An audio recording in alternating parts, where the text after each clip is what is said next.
A man who spent the morning in a booth, not a voting booth, a diner booth, getting some hash browns. Adam Carolla. Yeah, get it on. All right, we'll be fast because Tucker is time is tight with Tucker. Good to see you, my friend. Congratulations. I'm impressed.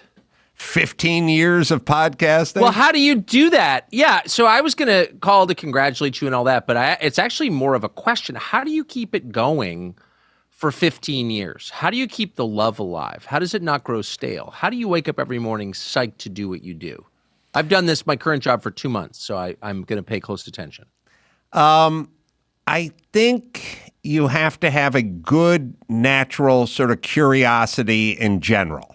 And I think curiosity is wildly underrated. You know, every person that I've interviewed, and I've interviewed everyone who's successful, has this lust for curiosity. They want to know, why and how. So first is like just a general curiosity, because if you don't have curiosity, then you're sort of a dog that won't hunt. You know what I mean? Yes. And I do know exactly. So for me, what I do is I'm walking through the hills of Malibu yesterday, and I'm looking at it's a dead end street, a cul-de-sac. I've always said, people are like dead end street and cul-de-sac. Like, what's the difference? I was like, cul-de-sac, you're in a good area. Dead end, you're in a shit area. But it's the same thing, which is rich people call it a cul-de-sac. So it's a long, long uphill walk, and it's cul-de-sac. And you just keep going, and there's no traffic. But I did see the mail truck. And there's a guy driving a sort of mini mail truck, not from our youth, but a more modern version made by Dodge or Chevy or something. And I notice it's a right-hand drive mail truck, because they need to be right-hand drive because that's how they deliver the mail. It's on the right side of the street. That's where the mailbox is. If it was a left-hand drive, they'd have to get out of the car and walk around it to put the mail in. So all the meter maids and all the mail trucks are right-hand drive. So I was taking note of it, and then I thought, do we manufacture a right-hand drive mail truck, or are those European mail trucks that we get from England? Like, does Dodge make right-hand drive minivans in England and then we import them here versus convert a left-hand drive into a right-hand drive? So that's what's going through my mind. And then I go, well, in England, they're right-hand drive, so I guess their mail trucks are all good. And then I go, oh, no, wait a minute. They drive on the other side of the street. Exactly. So they're screwed in the mail truck department, too. And then I think, do we have an exchange program where we give people in England our left-hand drive mail trucks and they give us right-hand drive mail trucks? And then I think, oh, I've got to talk about this with somebody. And that's how I'm able to do this every day. Did you find the mail truck trade negotiator, or who do you talk to? Like, how do you book a show like that? I have not gotten into the nuts and the bolts of the mail truck right-hand, left-hand drive. I'm going to pursue it, and I want to know if there's an exchange program. And also, it doesn't make sense because we should be driving on the left side of the road and have access to our mailboxes and whatever it is, and they should be on the other side. We're kind of screwing ourselves, and they're screwing themselves. I can't get the mail from my car without getting out of the car because I'm left-hand drive. But, I mean, isn't it harder to live that way than to just accept that everything's fine and that whatever they're giving you is safe and effective? It's for your own good. Diversity is our strength. And by the way, the real question is Meghan Markle ever going to be queen? I mean, wouldn't it be easier to live like that? It's burdensome, I would say. I would think. It's a burden, but would you have it any other way? Because it can't be both. You know what I mean? You can't do a podcast for 15 years or be a successful comedian or write books or do what you do without being burdened by this questioning and this curiosity. But I mean, have you ever had a day where you wake up and you think, I've done this for whatever it was, 9.5 years, 10 years, 13 years. I kind of figured it all out. I'm not curious anymore. I know what's happening. I have no more questions. No, because there's always the next mail truck coming down the street. And I realize that I've spotted mail trucks since I was a kid, and I've never had this thought about English mail trucks, an exchange program. And then I think to myself, this is a reason to speak into a microphone.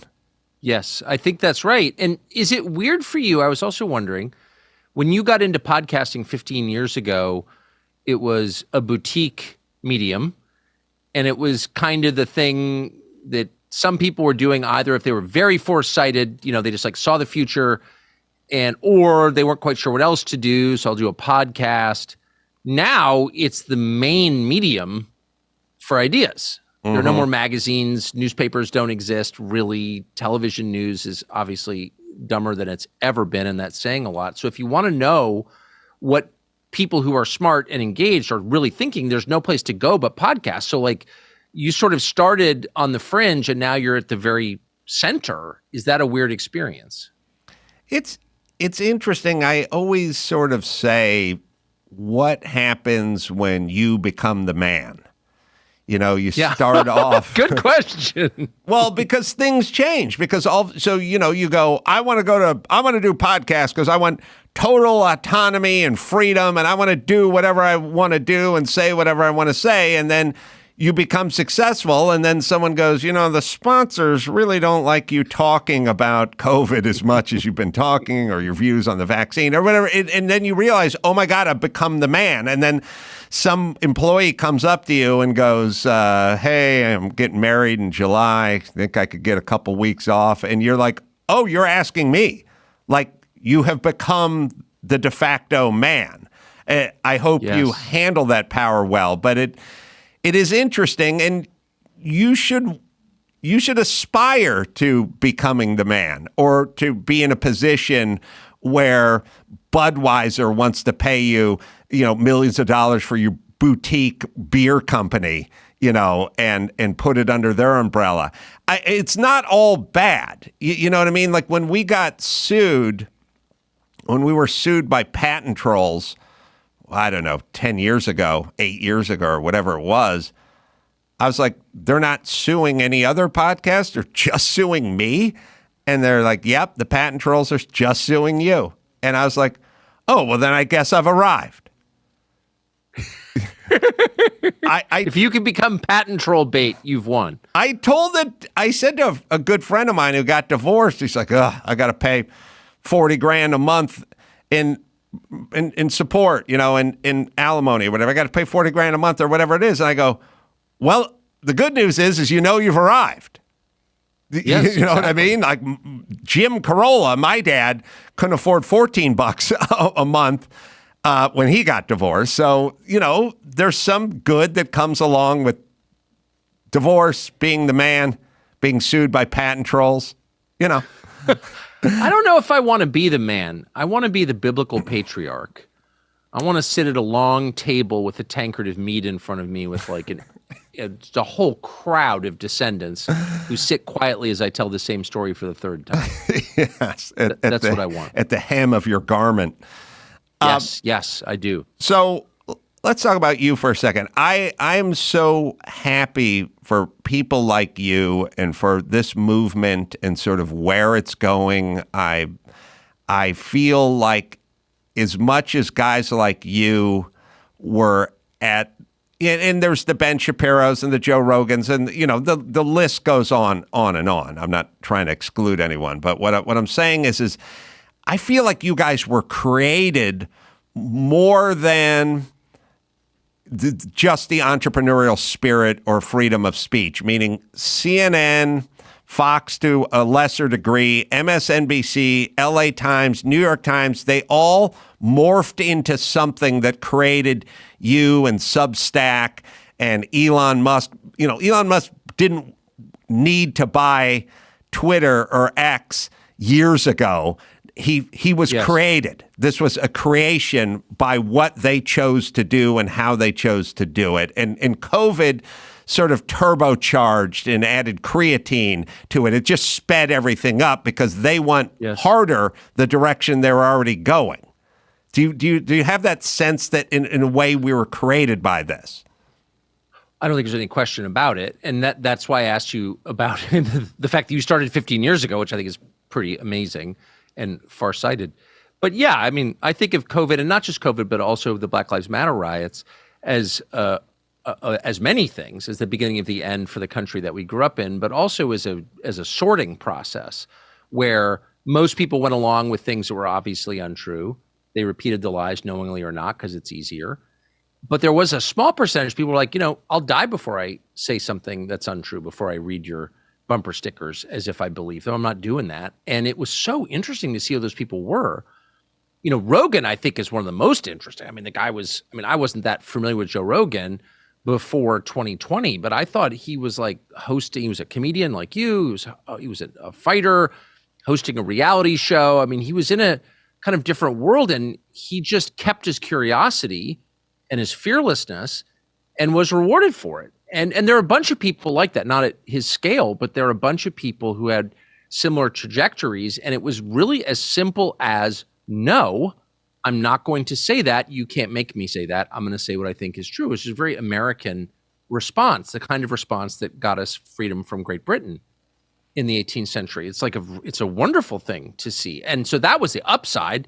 And then as a result of that, there's a brand new media landscape. And let's be honest, no one is watching that crap and believing it. Only the true lobotomy victims think that that's real. I mean, it's just transparently fake at this point. It's just like the intel agencies, sending out their talking points and the channels repeating them. And no sentient person thinks that's real. And so that opens up this whole new world, and you're at the center of it, of course, for the free flow of information, the promise of the First Amendment of democracy. So it's pretty thrilling for all the sad things, all the people going to jail, and a lot of people are going to jail. And if Biden wins, a lot of people are going to jail, certainly including me. But in the meantime, we get to experience this intellectual renaissance, and I just find it absolutely exciting. Do you think you'll be going to jail if Biden is reelected? Well, sure. I mean, one of the things that there's so many stories that get missed, but there was a group, and I'm interviewing them soon, and I can't wait, of Black nationalist separatist Marxists who in St. Petersburg, Florida, and St. Louis, who were indicted by the Justice Department for their opinions because they were saying things that were too pro-Russia. And these guys are literally facing years in prison for, quote, disinformation. And I checked it, too, because I didn't believe that could actually happen in America since I'm from here. And it didn't used to be this way. They didn't do anything. They weren't caught with bomb-making materials or kiddie porn or the usual setup stories that they concoct in order to justify putting thought criminals in prison. These guys just flat out are indicted and are going on trial for repeating disinformation, for saying things that the regime doesn't like. And because they are Black separatists, by definition, they're on the fringe, and they don't have really any allies, who's on their side exactly? No one on the right and no neoliberal. I mean, even Al Sharpton, notably, is not standing up for them. These guys have basically not been defended. They've got some old-fashioned left-wing First Amendment lawyer, God bless him, defending them, but no one else has stood up for them at all. And so I'm interested in it, not because I'm a Black separatist, of course, or a communist, obviously, but because I believe in speech and I'm an American. And right. So it happens to those guys first. That's just true. I'm sorry. First they came for the Black separatists. That's just real. Right. And so, yeah, I'm concerned for sure. What, they start trotting out things like Christian nationalists, and they just make up a term.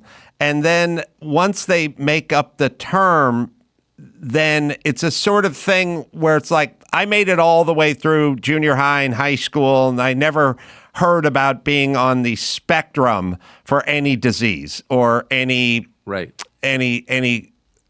anything that could be assigned to you. So, You didn't have gluten intolerance or ADHD? Not an option.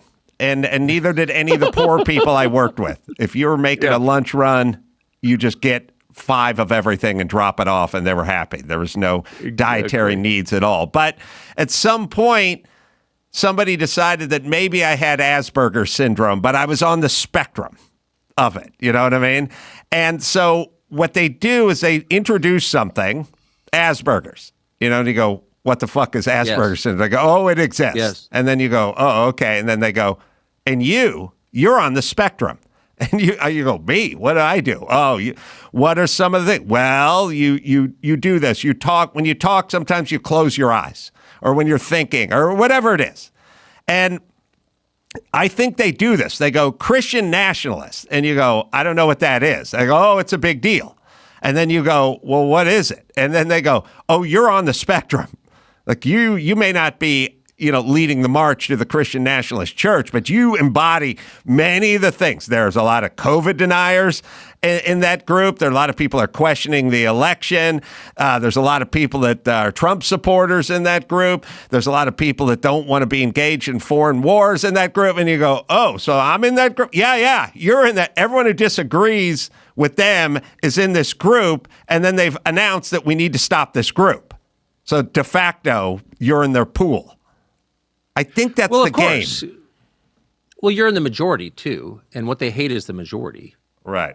What's so interesting is that these are the defenders of democracy, which by definition is a majority rule system. Doesn't mean you ignore the rights of the minority. You don't. You protect them. But the majority decides how the country is governed. That is democracy. That's the definition. And there are different mechanisms for doing that. Ours is representative. But the idea never changes. The majority rules. And you can't be ruled by a minority in a democracy, or it's not a democracy. And yet their attacks are all on the majority of Americans, on white people, on Christians. Christian nationalism is a meaningless marketing phrase. It's Christians. They don't like Christians. People who are sincerely Christians. They hate them, actually. And that's what, the trans stuff is about. When did everyone fall in love with trannies? I don't know. And of course they're not in love with trannies. They're a useful device for finding out, just like the vax, just like BLM, for finding out who's on whose team. So if you wave a tranny in someone's face and the person runs away, that's probably a Christian. Same with the vax, right? Who's got high testosterone levels? Anyone who's not going to take it. So we got to get them out of here because they're a threat. So, but what's so interesting is every sort of despised minority in America right now, officially despised, is actually the majority. Right. And that's how you know that it's a subversion of the country. It's a takeover of the country. And of course, they're trying to change who lives here. So, what constitutes a majority is very much up in the air right now. And that's the whole point of the invasion underway, obviously. But it's just, no one ever points that out. Really, you're attacking Christians? I mean, that's at least the plurality in the United States. It historically has been the majority since the very first day, the overwhelming majority. And they're the problem? Maybe you're the problem, actually. And that's just the last thing I would say. It's the one thing these people are good at, it's not maintaining a power grid. It's not fixing your sink. It's not, figuring out what kind of car you should drive. They don't know anything about the physical world. The only thing they're good at, they're incompetent. That's why they're part of these organizations, so they can hide their incompetence. The only thing they're good at is seizing the high ground rhetorically. Right. Is coming at you so hard and so fast from so many different directions with ruthless aggression that you, for a moment, a split second, begin to doubt that you're right. I can't believe, white silence is violence. Right. What? Right. What are you even talking about? White silence is violence. And you're like, okay, white silence is violence. And somehow these people in possession of the least defensible positions, hey, let's take our borders down. Let's get rid of the cops. Let's sexually mutilate your children. There's no defending those positions, any of them, but they find themselves with the whip hand because you're beaten down by their moral aggression. The most immoral people moralize the most aggressively. It's like an amazing mindfuck. I think. No, it is. And it's basically two people in an elevator and the guy next to you farts and then he just looks at you and goes, why did you fart? And then you're disgusting. I can't. No, it's worse than that. Well, it's like I'm calling building security. That's an assault. Right. And then at some point, a third person enters the elevator and they go, that guy just farted in this elevator. And you're like, wow, this is amazing what you're doing. This and by the way, it should be admired at some level that you're able to take the craziest batshit ideas and bully people into agreeing with insanity for fear of being deplatformed or fired or shunned, even at the dinner table with their teenage kids, right? Well, that's it. It's the shunning part. It's not. Yes. I do think that's really the fulcrum here. That's how they get away with it. That's the impulse that is very easy to control in people. The fear of being shunned, of being cast out of the group, put on the ice floe away from the tribe. Something in people, and I understand it for evolutionary reasons, obvious ones. No one wants that. That's the thing they want least. And if you threaten that, like you can't come to Thanksgiving dinner because you didn't get the vax, people will get the vax. Like that's a bigger threat than getting fired for most people. Yes, I think. Shunned is a universal. It's something that human beings universally try to avoid. It's not. It's like some human beings enjoy the taste of poi, and some of them like chicken liver. But many don't, and can be vocal about it. But shunning it cuts to the universal core of humanity, and that's why it's it's an effective weapon, and that's why it's trotted out. And if you look at all things COVID or Black Lives Matter or defund the police or the border or any of the things or all the trans movement stuff, it's all had an undercurrent of shunning. Do you want to be shunned? And the answer is no. So then you must go along with 2 + 2 = 5. And most people go, if that's what it takes not to be shunned, then I will agree with you that 2 + 2 = 5. Of course. And it's particularly effective with women. You don't have a black square in your Instagram. I mean, because women, of course, are much more relationship oriented. It's about they understand themselves in terms of their relationships with other people, and more power, Godspeed. And I think it's really important that they're that way. I'm not criticizing anybody, but it's true. They're herd oriented, and if you threaten them, I mean, there's some percentage of the male population's like, well, I kind of see myself standing alone on the prairie, anyway. Right. I should be out here by myself hunting mastodons, but very few women can live with the idea of being a lone wolf. That's just not part of the makeup, the biological makeup of women. And again, thank God it's not. But for political purposes, it's very easy to subvert that and to leverage it for your benefit. And if you look at the polling on any question, it breaks down to unmarried women versus everyone else.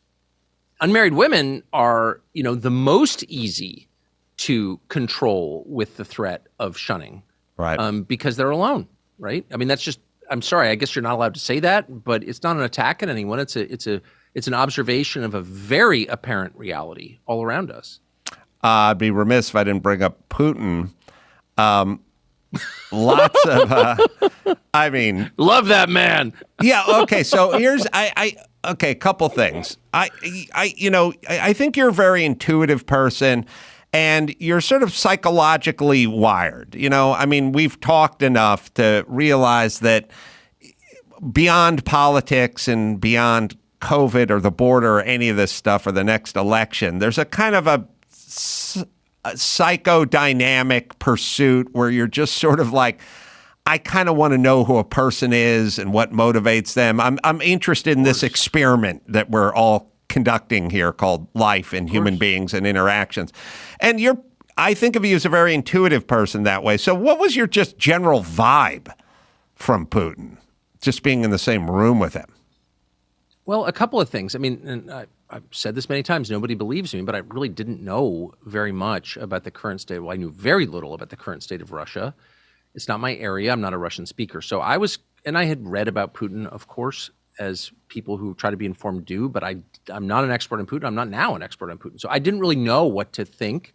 And I was trying to shut out all the preconceptions because you should do that and come to things fresh if you can.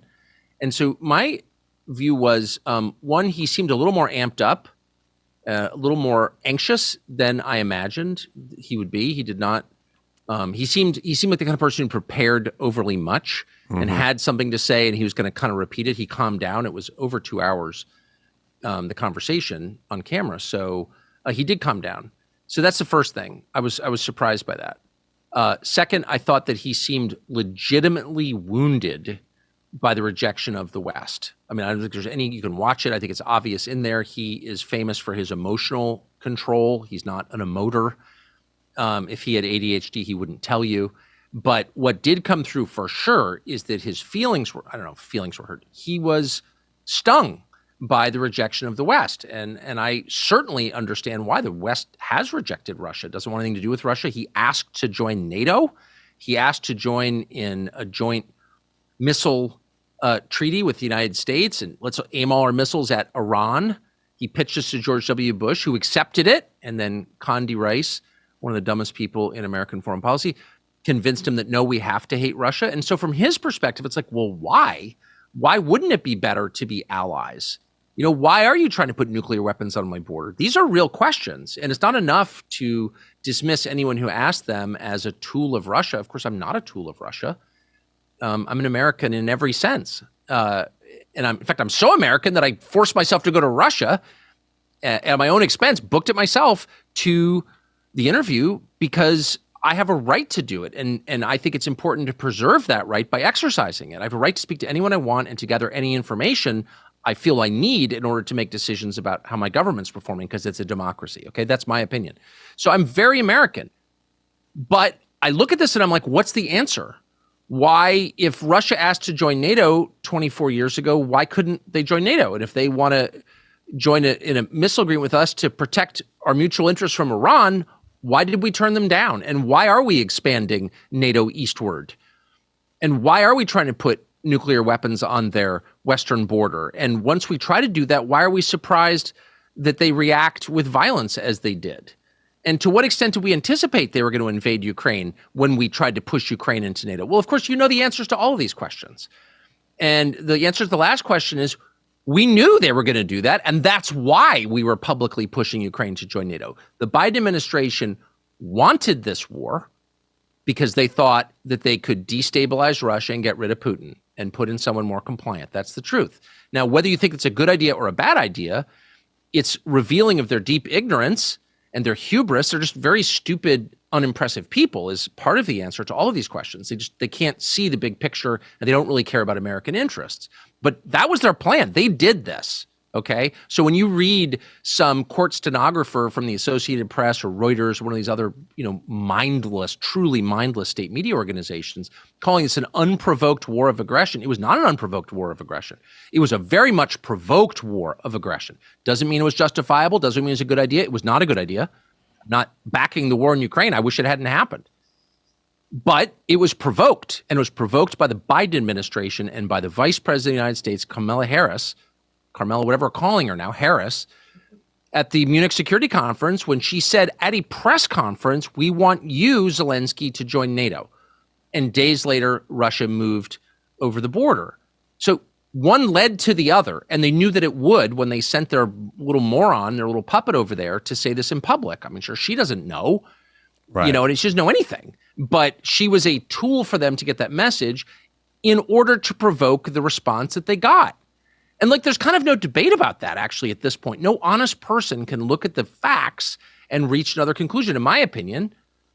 And if they can, then what's the other conclusion? Tell me how I'm wrong. But no one will ever tell you how you're wrong. They just try to assassinate your character or try and kill you, like they did to Gonzalo Lira, an American citizen murdered in Ukraine by the Ukrainian government with the backing of the Biden administration because he complained. Wasn't there an attempt on you? Wasn't there a car bomb or something? Did I catch that? What was that? Yep. I'm gonna pass on that question. I get it. But look, the point is that there is no Ukrainian government. It's an annex of the State Department. It's run by the State Department and by our intel services. The New York Times had a big piece on this the other day, but it was very obvious from the very beginning that this is a proxy war waged by a proxy government against a sovereign state. Okay, the sovereign state's Russia. The non-sovereign state is Ukraine. It's not a sovereign state. It's run by the United States, by the Biden administration, and by Toria Nuland, who just resigned today. So I don't want any of this to be true. I don't like being mad at my government. I am an American. I look forward to a day where I can be proud of my government because it acts in the interest of my country and not in the interest of some sort of weird multinational cabal with its own interests, which is clearly what's happening, obviously. But that's just a fact. So anybody who writes in a news story the unprovoked war of aggression against Ukraine is just lying. You're just a liar. So why don't you go do something that, why don't you go sell timeshares or something where you're allowed to lie? Do you know what I mean? Like, Right. Why are you in the news business where honesty is the most important quality? It's table stakes. If you're not honest, you can't be in this business. And if you're a committed liar, then you definitely can't be in this business. Last question for you, Tucker. And I hope to see you at your, in your home court over there and sit down and be a guest on your show and do a longer version of this. And I think we're trying to work that out. But just a prediction, if Trump gets reelected, and it sort of looks like he is, what are they going to do? I mean, what can we look forward to? Because there's already been plans on the table to literally get out in the street and fight it out by certain organizations. And they're not talking about with Twitter. They're talking about taking to the streets. I mean, is it going to be chaos? Is it going to be some anarchy? Or what are they going to do? We know they're not going to quietly go into the night and start preparing for the next election. There's going to be something. And what is that going to look like? I don't know. I mean, I should just state my strong preference up front, which is continuity, sameness, normalcy. The system operates as designed, where the people get to decide who their leaders are. There's no cheating. They're planning to cheat. Obviously, they said that out loud a couple of days ago when the Attorney General announced in Selma, Alabama, that voter ID is racist. Right. I always love that. Because black people don't have, right. Voter ID is racist, but a cashless society in which you have to have a credit card in order to live, that's not racist. Right. Because you get a credit card without an ID. Okay. The whole thing is nonsensical. So they're going to try and cheat. They've told us that. I hope they fail.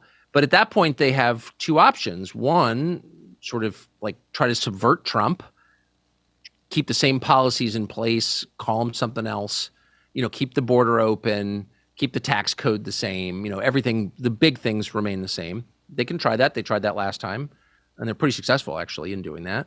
Or they can get super radical. And, again, I'm not hoping for this, but there are millions of young men from foreign countries, not American, don't speak English, living in our country now. And no one has told us why they're here, why the U.S. government has paid to bring them here, which it has. Our tax dollars have brought them here by plane or up the Pan American Highway through the Darien Gap to here. That's a fact. Alejandro Mayorkas has been a part of that effort. So we're paying to bring millions of military-age young men to the United States where they now reside. There are no jobs for them, and we can't afford to give them the services that we give our own citizens because we're already bankrupt. So what is the point of this? No one's trying to integrate them into American society. There's no more melting pot. We're not trying to make them Americans. So why are we doing this? And, I don't know the answer to that, but I hope that violence isn't part of the calculation. And I think that it very well could be. I mean, these people applauded when Ashley Babbitt, who's 5'2" and unarmed, was shot to death by Michael Byrd without any warning at all. They just murdered her right in the Capitol. And Morning Joe gave them a round of applause and said, I wish they'd killed more. And so, these are people who are pro-violence. They were pro-murdering Ashley Babbitt. That's all you need to know. Well, and on the subject of who farted in the elevator, there was one shot fired on January 6th. One, and you're calling it an armed insurrection, and there was one shot fired, and it was fired by a Capitol Hill police officer killing a midget woman, a diminutive woman. And you're going to spin that into an armed insurrection. And we'll call that guy a hero, and we'll lock up everyone else who wandered through the halls and throw away the key, and this guy will get no punishment, and no one at Morning Joe or CNN and none of the people that never stop talking about police violence will ever bring it up. Well, how could you watch the tape of Ashley Babbitt drowning in her own blood and feel anything but sadness? But they didn't feel sadness. I watched that tape. It was the first thing I watched on that day, on January 6, 2021. It was the first thing I watched. I had no idea who she was or why she was shot. And the first thing I felt was sadness as the father of daughters, as someone who loves other people, just likes people, doesn't like to see people die from gunshot wounds. I felt sadness. That was not their response. Their first response was she deserved it, without even knowing. It turns out she didn't deserve it at all. But leaving aside any of that, their gut response was she deserved it. So anyone who approaches videotape of a woman dying of a gunshot wound and applauds is someone who's going to be very comfortable using force against fellow Americans, because they've already shown that they're comfortable with it. So they're dangerous, is what I'm saying, and I mean that. A sober note to go out on. Sorry. I want to give you a plug, though. Tucker on X and the show streaming on X, Tucker Carlson Network as well, tuckercarlson.com. It brings me great joy to see all the people that broke away from the plantation and are not only free, but thriving and free. And it gives me hope for the future, and I hope I can come see it soon at your home base. You were there first, man. 15 years. Congratulations, Adam. Thanks, Tucker. Appreciate it. All right. Comedian Jamie Lissow is going to be in here next, and we'll do that right after this. Let me tell you about Simply Safe. According to FBI data, most home break-ins happen in broad daylight. As days get longer, you need to protect your home with Simply Safe. We've used Simply Safe here since they've been sponsors, and that's been over a decade. And when you move, you can pick up your system and take it with you. So you can have an apartment or rental or something, and then you go buy a house and you take the system with you. Named Best Home Security System of 2024 by U.S. News and World Report. Best customer service according to Newsweek. 24/7 professional monitoring for less than $1 a day. Half the cost of traditional home security. No long-term contracts. 60 days risk-free. If you don't love your system, you can return it for a full refund. Protect your home today, and my listeners get 20% off any new Simply Safe, 2 eyes in there, any new Simply Safe system, and they sign up with Fast Protect monitoring. Just visit simplysafe.com/Adam and save that 20%. It's simplysafe.com/Adam. I'm having a weird week. The other day I noticed if you watch all the Star Wars movies back to back in order and really pay close attention, you're a friggin' loser.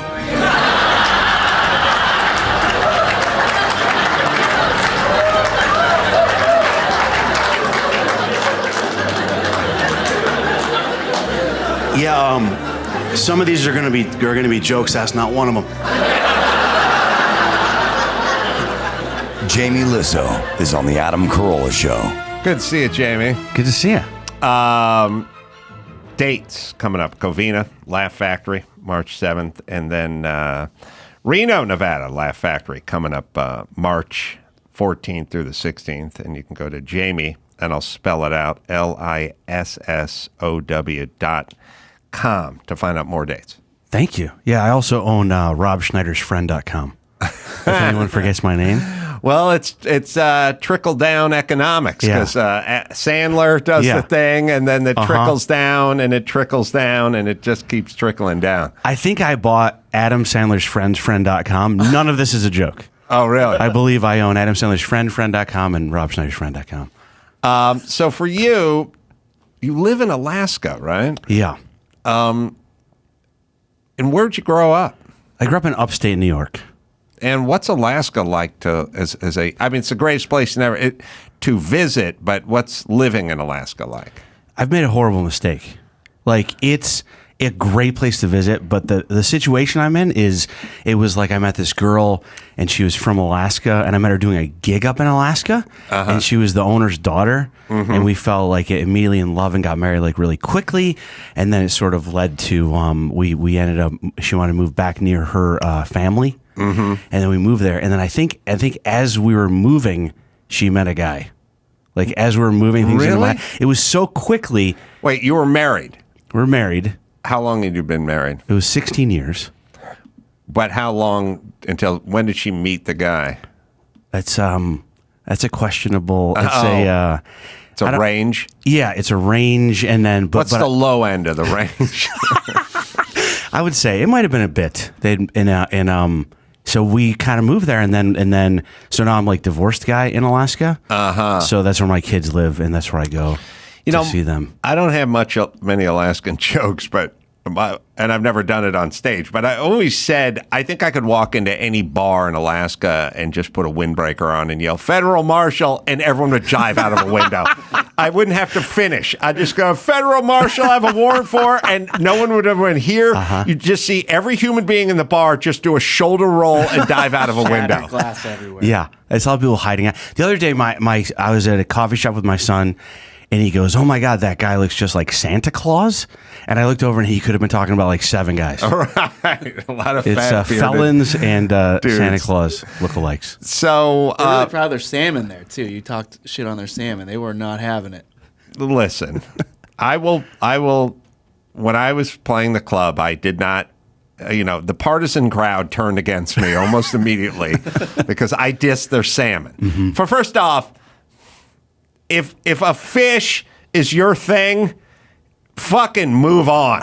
You know what I mean? Like as a society. I mean, I got a lot of trouble with your people and Manny Pacquiao, which is Let's not revisit that. if you're living and dying with a middleweight boxer, that's not a good sign for your society. You know what I mean? Well, the fight over there is at 3 a.m. and 80% of the Philippines is up watching TV at 3 a.m. on a school night. You know what I mean? Because this 140-pound guy is going to punch a Mexican. You know what I'm saying? Yeah. And so you shouldn't base all your pride on a fish. If I say your salmon isn't as good as I thought it would be, you should be able to not be wounded and keep going. You know what I mean? I think you're still banned. It's kind of the beauty of being from L.A. You could just anyone could come up to anyone and just go, "Oh, fucking Rams suck." And you go, "Yeah, I know." And you just walk away. You can say whatever you wanted about anybody in L.A. because we're not married to any fish or fighter. Yeah, if someone shits on your salmon with an F. and your feelings are hurt, you don't have a lot going on. Right. So I simply said that I pulled, salmon out of the stream, had it filleted and made for us that evening, and it tasted the same as the frozen one I got from Trader Joe's when I was back in Glendale. And everyone went, "What?" This was heresy. This was heresy to these people. And I was like, look, I'll do the same thing. I got a jack off Hollywood buddy who does every time you go out to dinner with him, he's like, Kettle One, Kettle One, martini, shaken, not bruised, stirred, not shaken, with 1 pimento olive and 1 onion and 1 tear from a dwarf, And I'm like, you can't even fucking tell the difference between Smirnoff and Kettle One. He's, "Yes, I can. I go, "All right. I'm going to get us some shots, and we're going to figure this out." And he immediately just went, "Yeah, okay, fuck it. I can't tell the difference." And I will take those Alaskan people. I will go down to Trader Joe's. I will get myself a piece of frozen salmon, and I will prepare it with dill and love. And we'll pull one out of the stream, and we'll see if they can tell the difference. Because I couldn't. Of course, the crowd turned against me. Did you, Dawson? Did you taste the difference? Yeah, no, I did. It was unremarkable, is what it was. It tasted like salmon. It tasted exactly like salmon, and it may go to the sturdiness of the fish. Salmon have to swim upstream of a major current to go lay their eggs and die. Maybe they're just so strong that they still taste as good as they did out of the river from a Ralph's the couple weeks later. This is really more of a tip of the cap to Trader Joe's than it is an indictment over their salmon. Right. I'm the kind of person where if I said that on stage and they got upset, I would immediately fold and I would backtrack. I feel like that is not the tactic you would take. I've had people say this to me a million times. I had an Uber driver recently who gave me stickers with hearts on them. and he was in his 50s or 60s, and he was one of these guys that put together words and that turned into acronyms that stood for, like, you know what Gary Busey does? Right. Oh, right. That's what he did. He kept telling, I don't even know any of them, but the Gary Busey isms where they'll go, it's not loss. Loss is losing optimism, Southern societies, and you go, huh? And this guy gave me 18 of those. And I go, oh, it's just like Gary Busey. And he goes, who? Oh. And I go, Gary Busey just does what you do. And by the way, he's only 6 years older than you, and we're in Malibu right now. And he's like, I don't know that he does that. And I'm like, you don't know Gary Busey does because that's what you do. That's what he does. And then he gave me stickers with hearts.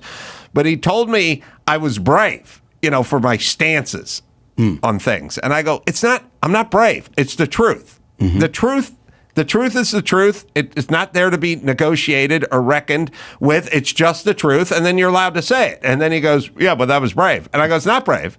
Right. If you're right, if it's the truth, then did he follow it up with an acronym? What was the acronym for brave? Oh, God. Brave the acronym for? Boy, really after veracity in education. Right. That's perfect. How many of those Gary Buseys of them? He has books. I don't even know. This fucking guy, it's all he did the whole Uber ride from Santa Monica to Malibu, and he had no idea that Gary Busey did that. Or maybe he was lying. Right. Maybe he knew the jig was up. Yeah, I feel like every Uber driver I've ever had is telling me about the other thing they have going on. Yeah, like they all have some sort of thing they wish they were doing. Yeah, like like some sort of like I'm opening a yoga studio. Yeah, I got this abbreviation thing going. I feel like every Uber driver I have wants me to think he's doing it just for fun.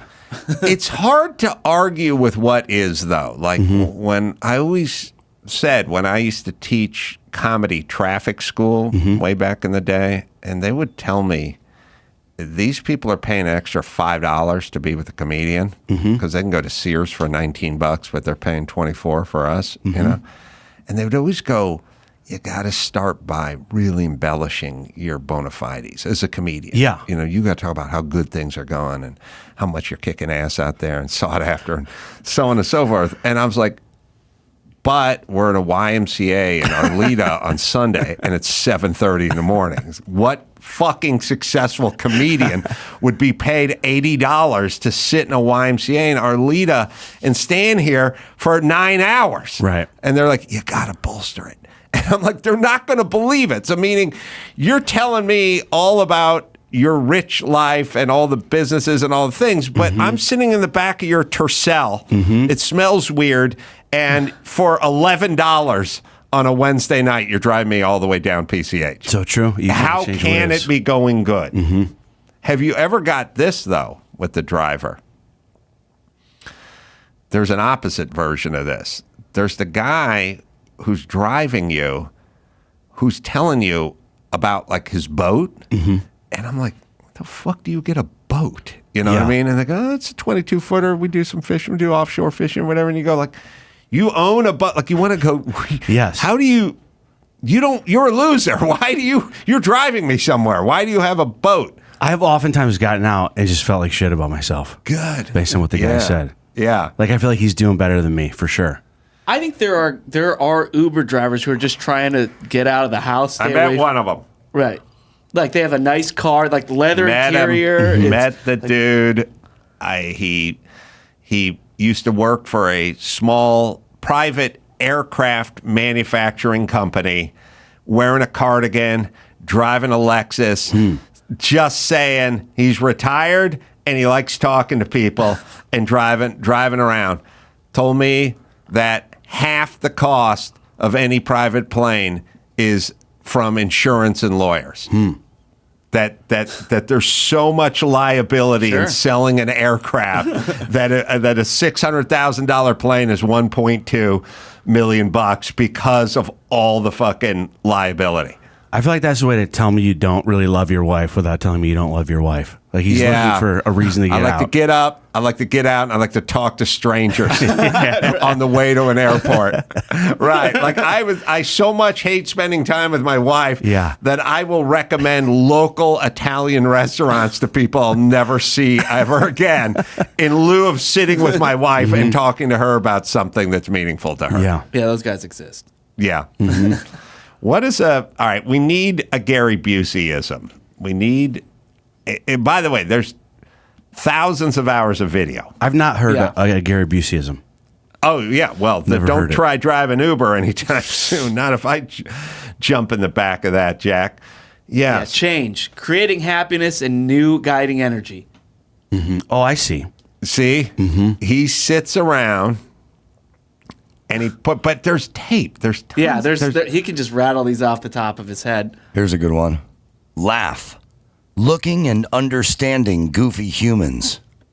There you go. I wish I was armed with a few of these in the back of that guy's Uber. And Truth. Taking real understanding to heart. There's a fear one, right? Like false evidence appearing real. Doing a radical experiment.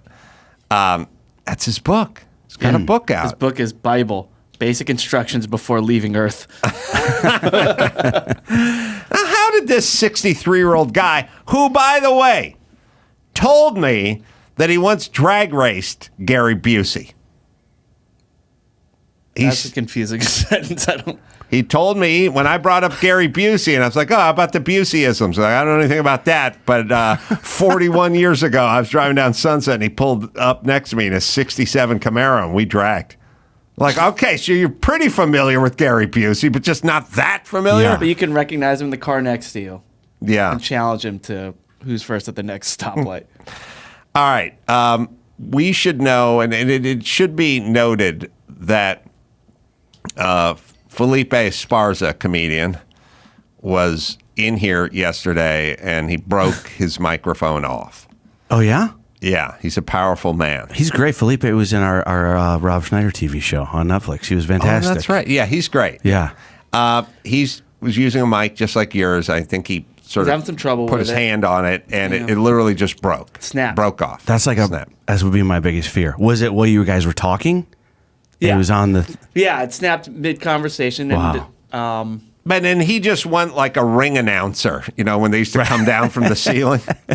I used to like that. The only way we could get a microphone into a boxing ring is to drop it from 80 feet on a 200-foot cord. That had to be someone's job, too. Reel in the mic. Just come right down from the ceiling. Bluetooth really solved the lowered mic. Yeah.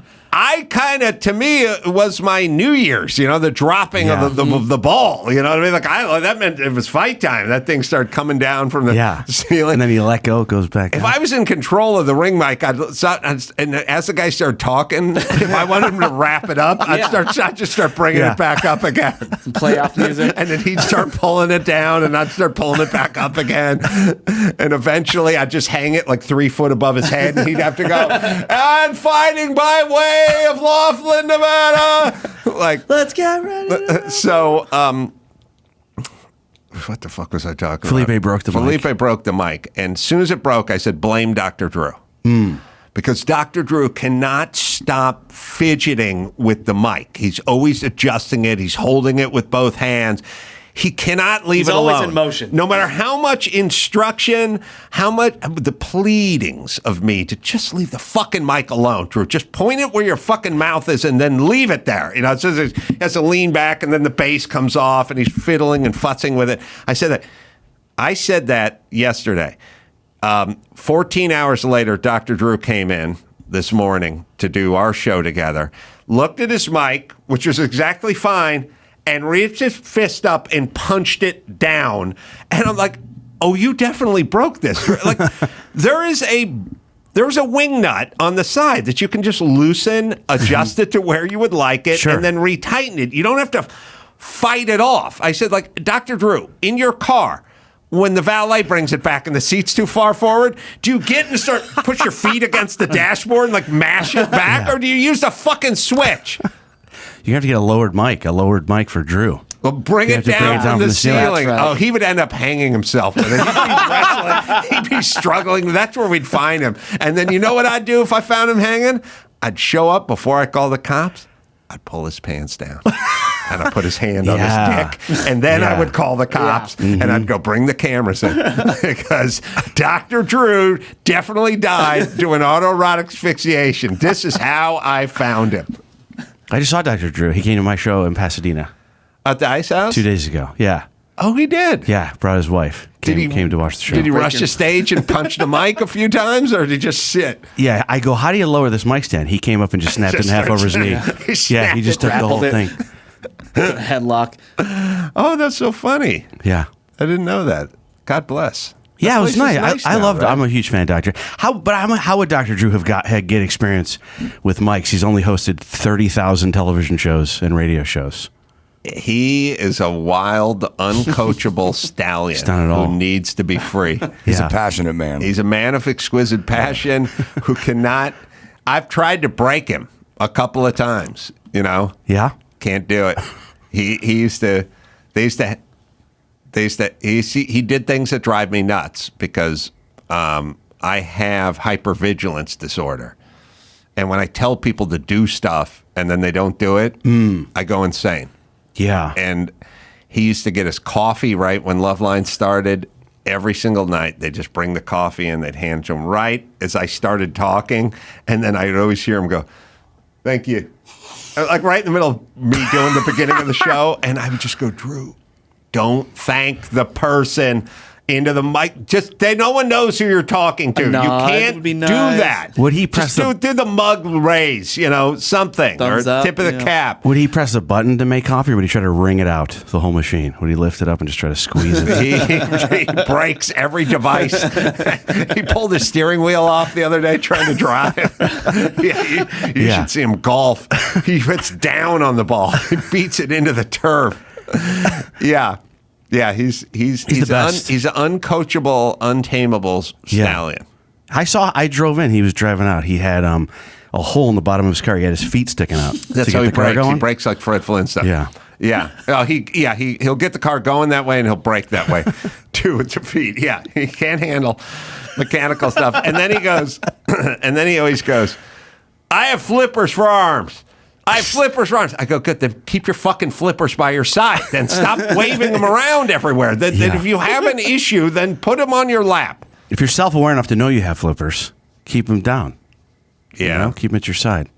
He He says he won't turn the knob because he's too afraid to. He's That's why like, he punches the mic. No, yeah, he has the release for the adjustable, the concept that you turn To a loosen. wing nut a quarter turn and the world is your oyster. We can move that. We can move it anywhere we want, and then a quarter turn back and it's locked off. But no, he's going to lock it off and then get out a torch and heat up the steel and then try to bend it to his will.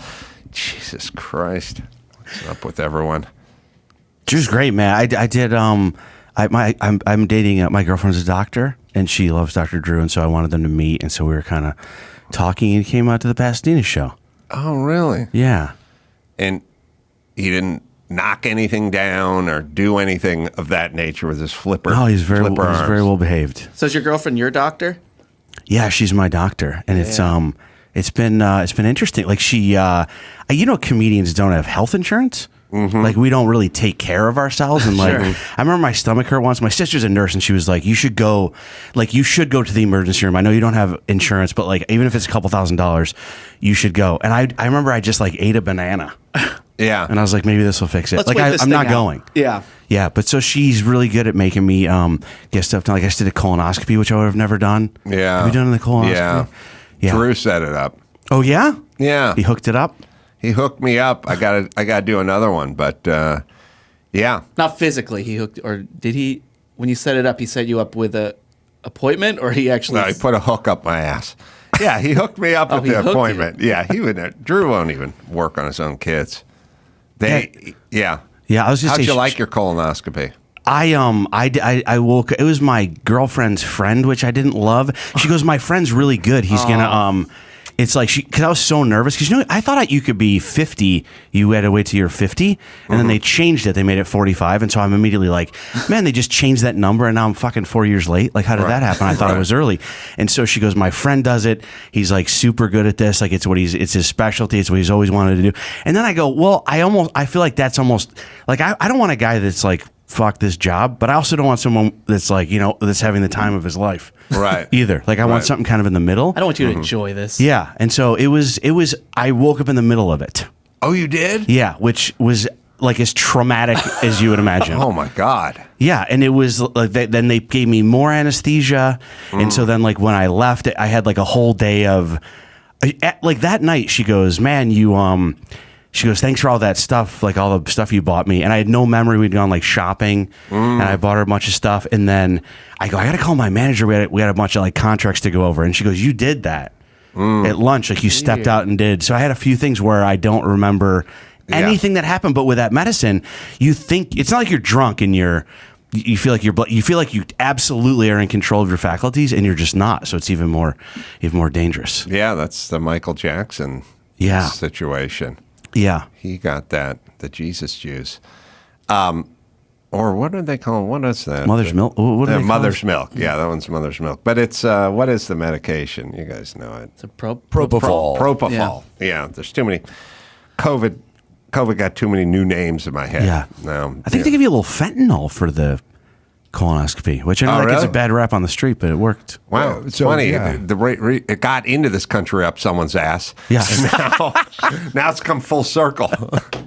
Wow. Oh, that's good to know. I think I have mine scheduled for end of March. And the only thing I was hoping, because I've heard you tell your stories, that they put you under a little bit and you make friends with the anesthesiologist. And that's the only thing I'm excited about. It's good. Is, Propofol's awesome. Get really high. Oh, Propofol's is awesome. Yeah. You're going to love it, Dawson. All right, something I haven't gotten to in a long while, but I feel Jamie would be good for this. So the RFK Night of Laughter benefit that we did a couple of weeks ago, the LA Times wrote an article. Yeah, this is a great event. Cheryl Hines was there. Trey Stewart, Dustin Ibarra, Erica Rhodes, Mike Binder, Jeremy Piven, Adam Carolla, and Rob Schneider, and Jamie Lissow's friend. You're right. Yeah, and it was a packed theater, probably, I don't know, 1,400 people or whatever. Big old, majestic kind of, I think it was called $1 billion theater or $1 million theater. Anyway, it was a night. It was a nice night. RFK Jr. was great. Cheryl Hines were great. Everyone. Oftentimes, these kind of gigs, you're a little worried about the crowd. Mm-hmm, sure. You know what I mean? Oh, yeah. Everybody killed. All the comedians killed. The crowd was great. I was like worried about being a little too edgy or something, you know. I didn't know. Because RFK Jr., he's a regal-looking guy. So he's a Kennedy, for Christ's sake. And he's just sitting in the front row, and I'm just, telling my jokes, and I was like... And somebody said, let's see, and Mike Binder just said, just go for it. Just go for it. Just fucking go for it. And I was like, okay, I'll just go for it. And I would say, I think I'm realistic. I'll tell you the nights that were good and the nights that weren't good.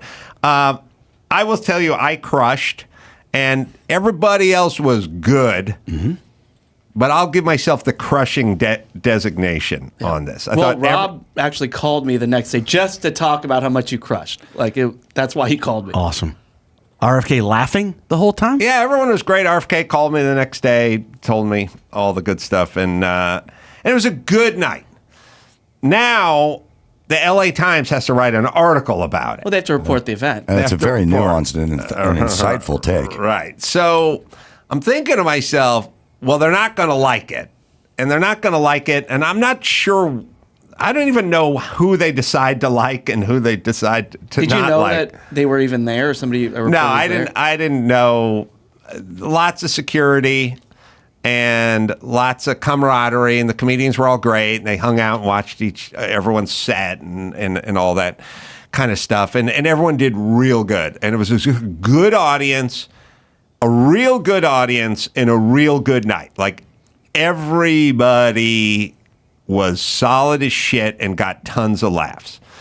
And way over expectations because, night of comedy with the charity and stuff, it's just normally you never know. People are fucking eating and their backs walking in and out and stuff. I mean, sure. It was as good as it could have went. Everybody had their own, kind of style. And I was like, well, the LA Times has to hate this. And they have to hate it, A, because I was involved with it, and B, they don't like Kennedy, even though I don't know why, but I guess they think he's going to take votes away from Biden. And what do I say to everybody who's like, oh, I hate Kennedy, and I hate Trump, or I hate whoever. Do you love Joe Biden? Do you love the lying, inept, corrupt, horrible policy-laden, decrepit fucking sociopath? Like, is that's your LA Times? This is your guy? Who do you love? Like, this is your guy. Let's talk about your guy. Let's talk about why you love your guy so much. I know you keep telling me he's not the other guy. A lot of haterade. He's not Trump and he's not Kennedy, but let's talk about what kind of job your guy's doing. Should we talk about the border? Do you want to talk about Ukraine? What do we want the economy? Like, what do we want to talk about? Let's talk about your guy. But they're all in for Biden, and so they hate Kennedy. And I was looking at it, and I was like, okay, but the New York Times is going to have, the LA Times is going to have a little bit of a difficult putt here. Because I'm looking down on this list, and Trey Stewart is black. Oh. That's going to be an issue. They can't say he sucks. You know what I mean? Okay. And Erica Rhodes is a woman, so that's going to be weird. And Dustin Ybarra is, I think, Hispanic or some version of it. So now you have your protected class, LA Times, and you can't just go, all the comedians sucked, but you do want to say the night sucked. How are you going to carve this out? How you can't say the black guy sucked. Or you can't go all the comedians suck because you're colluding women and Hispanics and black people, and you've taken an oath to never criticize any of them. So what? This is a challenge. What are we going to do here? So you can read it, and it's funny. They make a little carve out. A comedy show where RFK Jr. was not the butt of the joke. Okay. Prominent anti-vaxxer and misinformation disseminator Robert F. Kennedy Jr. Misinformation disseminator. Like the LA Times wasn't wrong about every motherfucking thing about COVID. Everything. It's the first two words are a good complisalt. Prominent anti-vaxxer. And misinformation. Yeah. All right. Yeah. They didn't get anything wrong. Has been the butt of many late-night jokes since announcing his bid for the presidency last spring. But this week, the son of the late Robert Kennedy finally found an audience to laugh with him, not at him. By the way, notice how he's Robert Kennedy now and no longer Bobby Kennedy. Oh, that's right. The Kennedy campaign hosted a night of laughter with RFK Jr. and friends, a fundraiser at downtown LA's $1 Million Theater, with RFK Jr. himself in attendance. The 2-hour-plus show attracted a sold-out crowd of supporters who paid upward of $150 a ticket for a rare opportunity to watch their Democrat-turned-independent candidate championed by comedians rather than lampooned. Billed as the first of several comedy shows around the country as we forge our way to the White House, the show featured sets from 7 stand-up comics and was emceed by RFK Jr.'s wife, Cheryl Hines, the actor who plays Larry David's ex-wife on Curb Your Enthusiasm. Ticket holders clad in Kennedy 2024 hats and Declare Your Independence promotional garb lined up around 2.5 city blocks near Grand Central Market to attend. The majority of Wednesday night's audience appeared to skew younger than the typical crowds at the former President Trump's rallies and President Biden's pressers. The RFK Jr. devotees, mostly white men and women in their 30s and 40s, packed into the small lobby of the historic venue, taking selfies next to cleverly designed reimaginations of classic movie posters with Kennedy's image. There he was in the leather jacket for Rebel with a Cause. Rebel with a Cause. Okay. Mm-hmm, yeah. On a rearing stallion for the Lone Ranger, and so on. Folks willing to speak to the mainstream media one of many nefarious enemies on Kennedy's list, said they were registered Republicans who'd voted for Trump in the last election but were seeking change, and someone younger. And Bobby, as they call him, is 70, so he's a mere pup next to Biden and Trump. But aside from the oddball positioning of the fundraising event itself, was it actually funny? Not particularly. Except for everybody crushed. Everybody. Except the laughter. Yeah, except for all the laughter. Yeah. Openers, Trey Stewart, Dustin Ibarra, Okay. and Erica Rhodes. Let's hear it. Fared better than the older. Oh, you have to, don't you? You have to, LA Times. You have to carve out. Congrats to them. But you can't see. This is very interesting dance they're forced to do. Now, they could just fucking show up and review something. Right. And I've had this complaint many times on a shit review.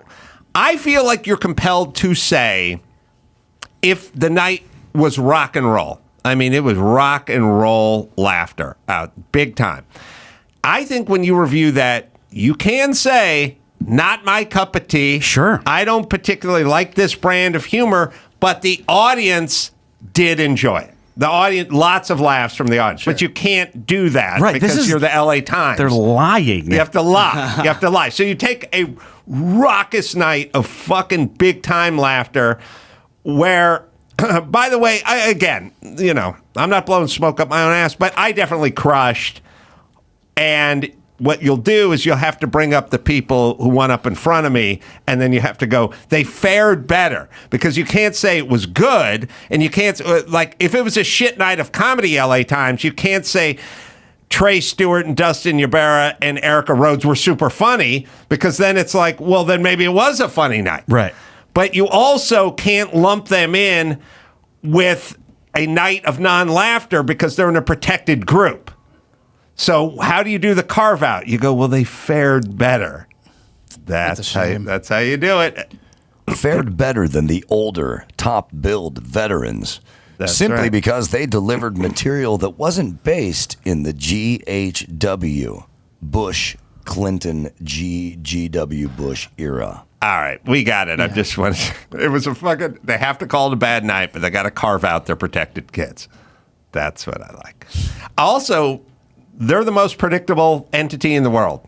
The Rolling Stone magazine is the most predictable, and then LA Times. I can tell you exactly what they're going to think of everything before they review anything, which is not what you really want if you're a news organization. Right. That would be infuriating, too, as a comedian. That is objective, and Schneider, too. He kills. I've seen him on the road. That would be infuriating that somebody... Like you said, if it's not your cup of tea, I accept that completely. But to say that there weren't laughs or it wasn't... Well, you just go, I don't like RFK. We don't like RFK. We don't endorse RFK. But lots of laughs at the event. That's not an endorsement of RFK, but they can't do it. Right. That's that they can't say it. It all has to be a lie all the time about everything. That's the beauty.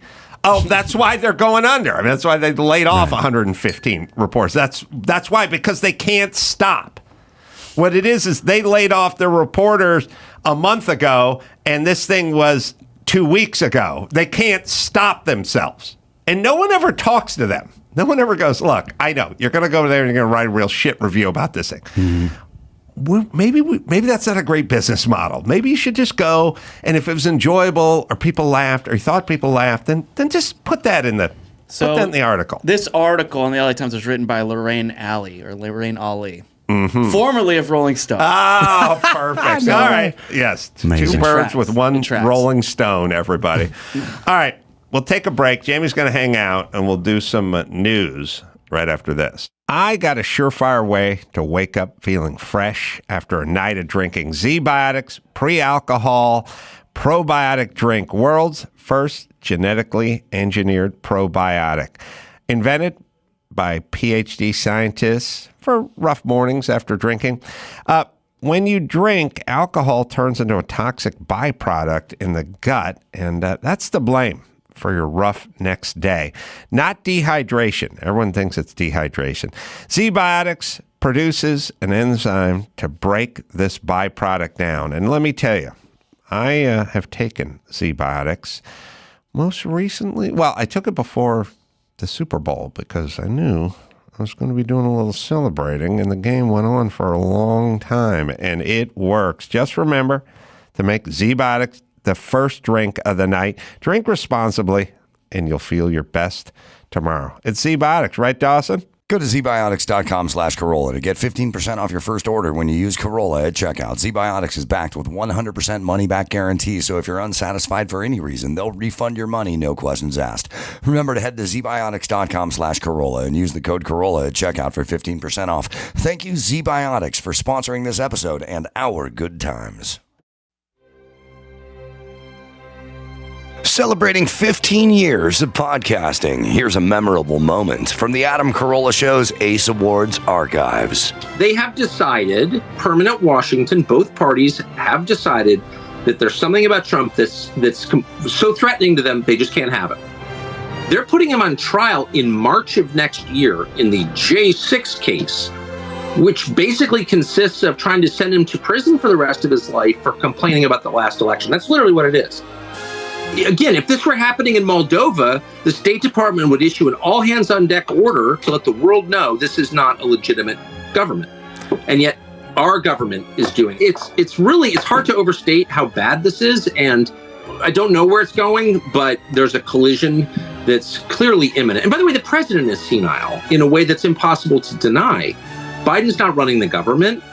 I don't know. I've never been this worried about anything as I am about where this is going. Now, for some new memorable moments, let's get back to the Adam Carolla Show. Jamie's hanging with us. We got some news coming. So there is a Spanish-Dutch artist who is set to marry an AI hologram this summer. Wow. Yeah, it's on. Here we go. It's on. Yeah, so it's going to be, according to them, a unique ceremony. This AI hologram was trained on data related to her previous romantic partners. But she also had a previous relationship with a mannequin named Pierre. So I guess she's trying to break the pattern and go AI. Yeah. I don't trust any artists anymore. I would have been fine with artists, hundreds of years ago, like the Dutch masters and stuff like that.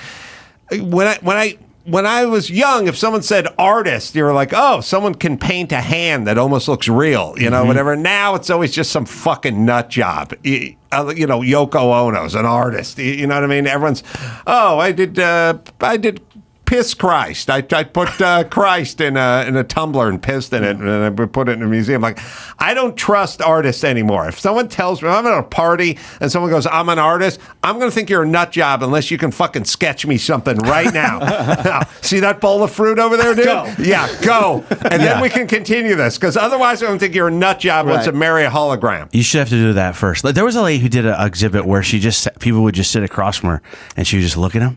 Did you hear about that? It was like for days. But I'm with you. Like, I think you should have to prove you could paint the fruit, and then you could do this shit. Right? We need a compulsory. They do it in figure skating. You got to do a figure eight. You got to do a hoop and a loop and a sub. You got to do the compulsory shit, and then go freestyle it. But I need you to draw me that bowl of fucking fruit. Yeah. I'm not calling you an artist. I could see in 10 years you get in a self-driving car and the car's like, just trying to get away from my wife. That's right. That's the artist. Yeah, I know nothing about art, but I saw like some Picasso stuff, like some modern art, and I was like, I feel like Picasso was like, I wish I could get some money for this shit I did when I was like 6. I'm not a defender of Hunter Biden, but his modern art is every bit as good as any modern art I've ever seen in my life. Totally. And it's not a Fox talking point.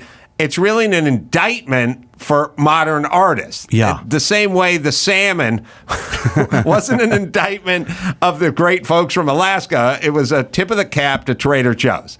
I am saying, okay, hold on a second.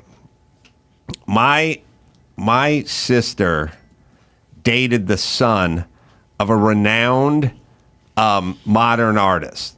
His name was Ed Ed Moses, I think it was. I think it was Ed Moses, not the There's Olympic an artist named hurdler. Ed Moses. Right. He would sell his paintings for hundreds of thousands of dollars or tens of thousands of dollars. He mostly drew big circles. Wow. He just like big orbs. You know what I mean? And what I'm saying is Ed Moses, who was a renowned modern artist. This one's actually not as bad as that's a nice pattern. Show Yeah, I me like some the more. colors. Show me some orbs. I've been to his gallery. Hunter Biden's shit that he draws with a crazy straw is every bit as good as Ed Moses' best work.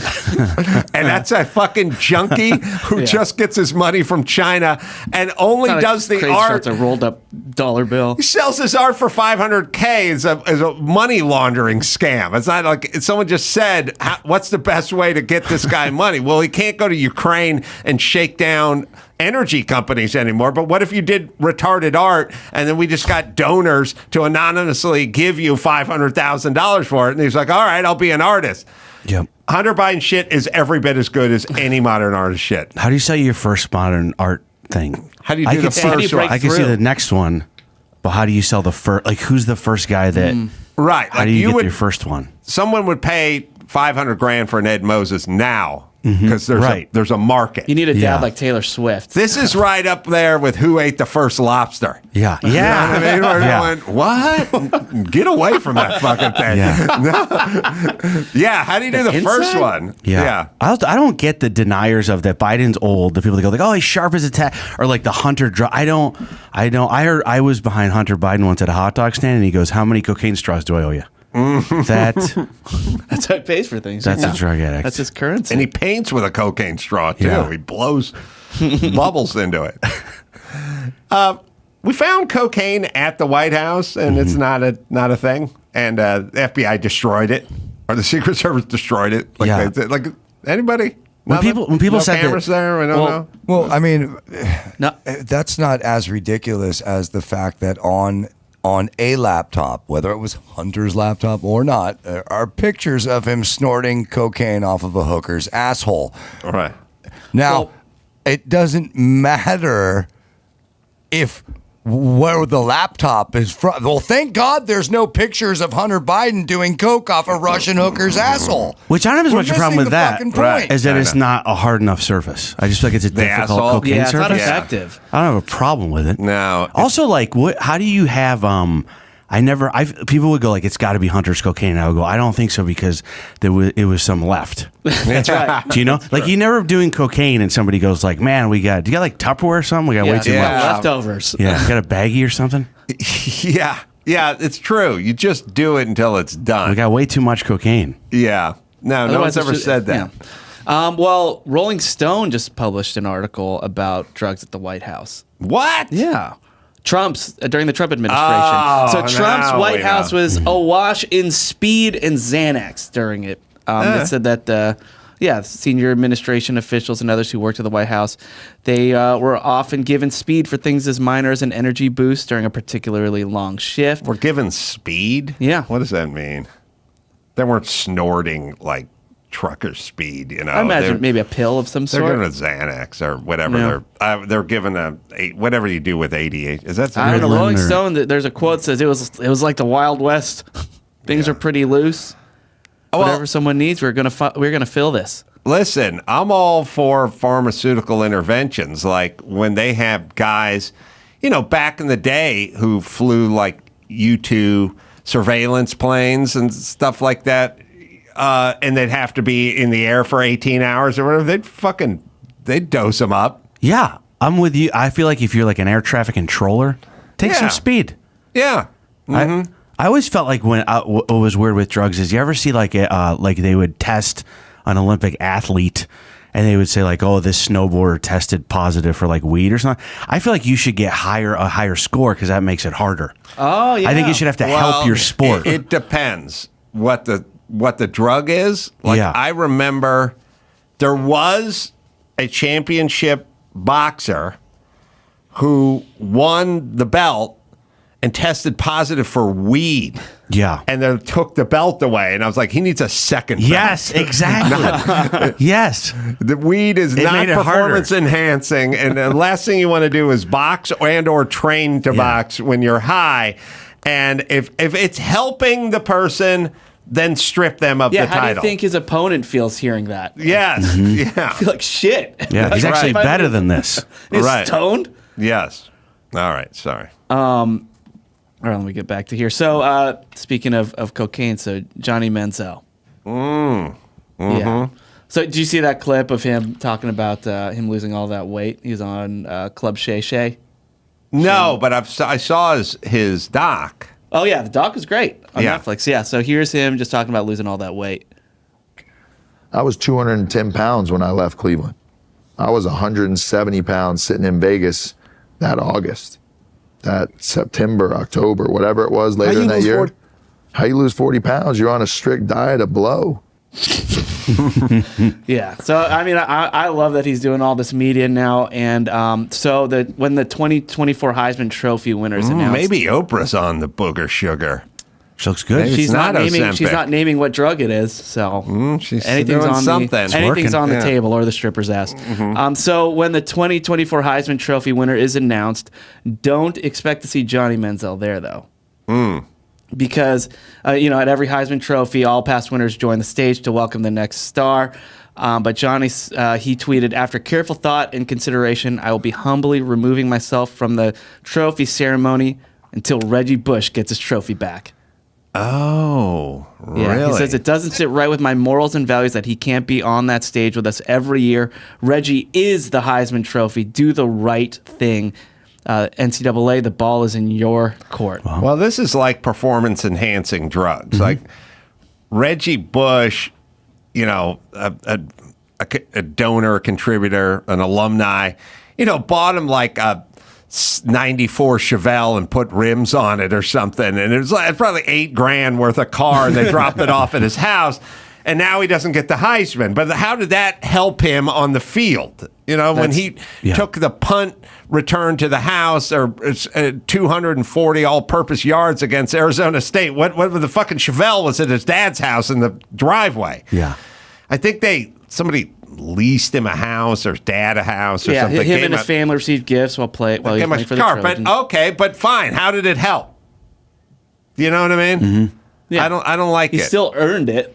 Yeah, I feel the same way about Pete Rose in the Hall of Fame. Like, how did it help? Yeah, so Manziel, even in the Netflix documentary, he said he admitted that he made money, but after he won the Heisman. So he's saying the only difference between my story and Reggie's is that my illegal activities didn't start until after my Heisman. And by the way, whatever they're doing now, they're getting paid. I mean, Bronny James is getting paid. Right. So college students, athletes are getting paid now. So get Reggie in there. Get Johnny and Reggie back in the ceremony. Give OJ's Heisman back as long as killing those people did not help. He still did all that. He still earned it. He's grandfathered in with the Heisman. I mean, that was far before the glove or anything. Yeah, give everyone their Heisman. Give me one while we're talking about it. Just you know what? Give Oprah one. Forget about all these fakakta honorary doctorates. Bill Cosby's going to get an honorary. Jon Stewart's going to get an honorary. How about an honorary Heisman? I like football. I'm prominent. I would like to start this campaign. Let's get out of an honorary Heisman. Or Stanley Cup. You know what I mean? Like, who wants another fucking...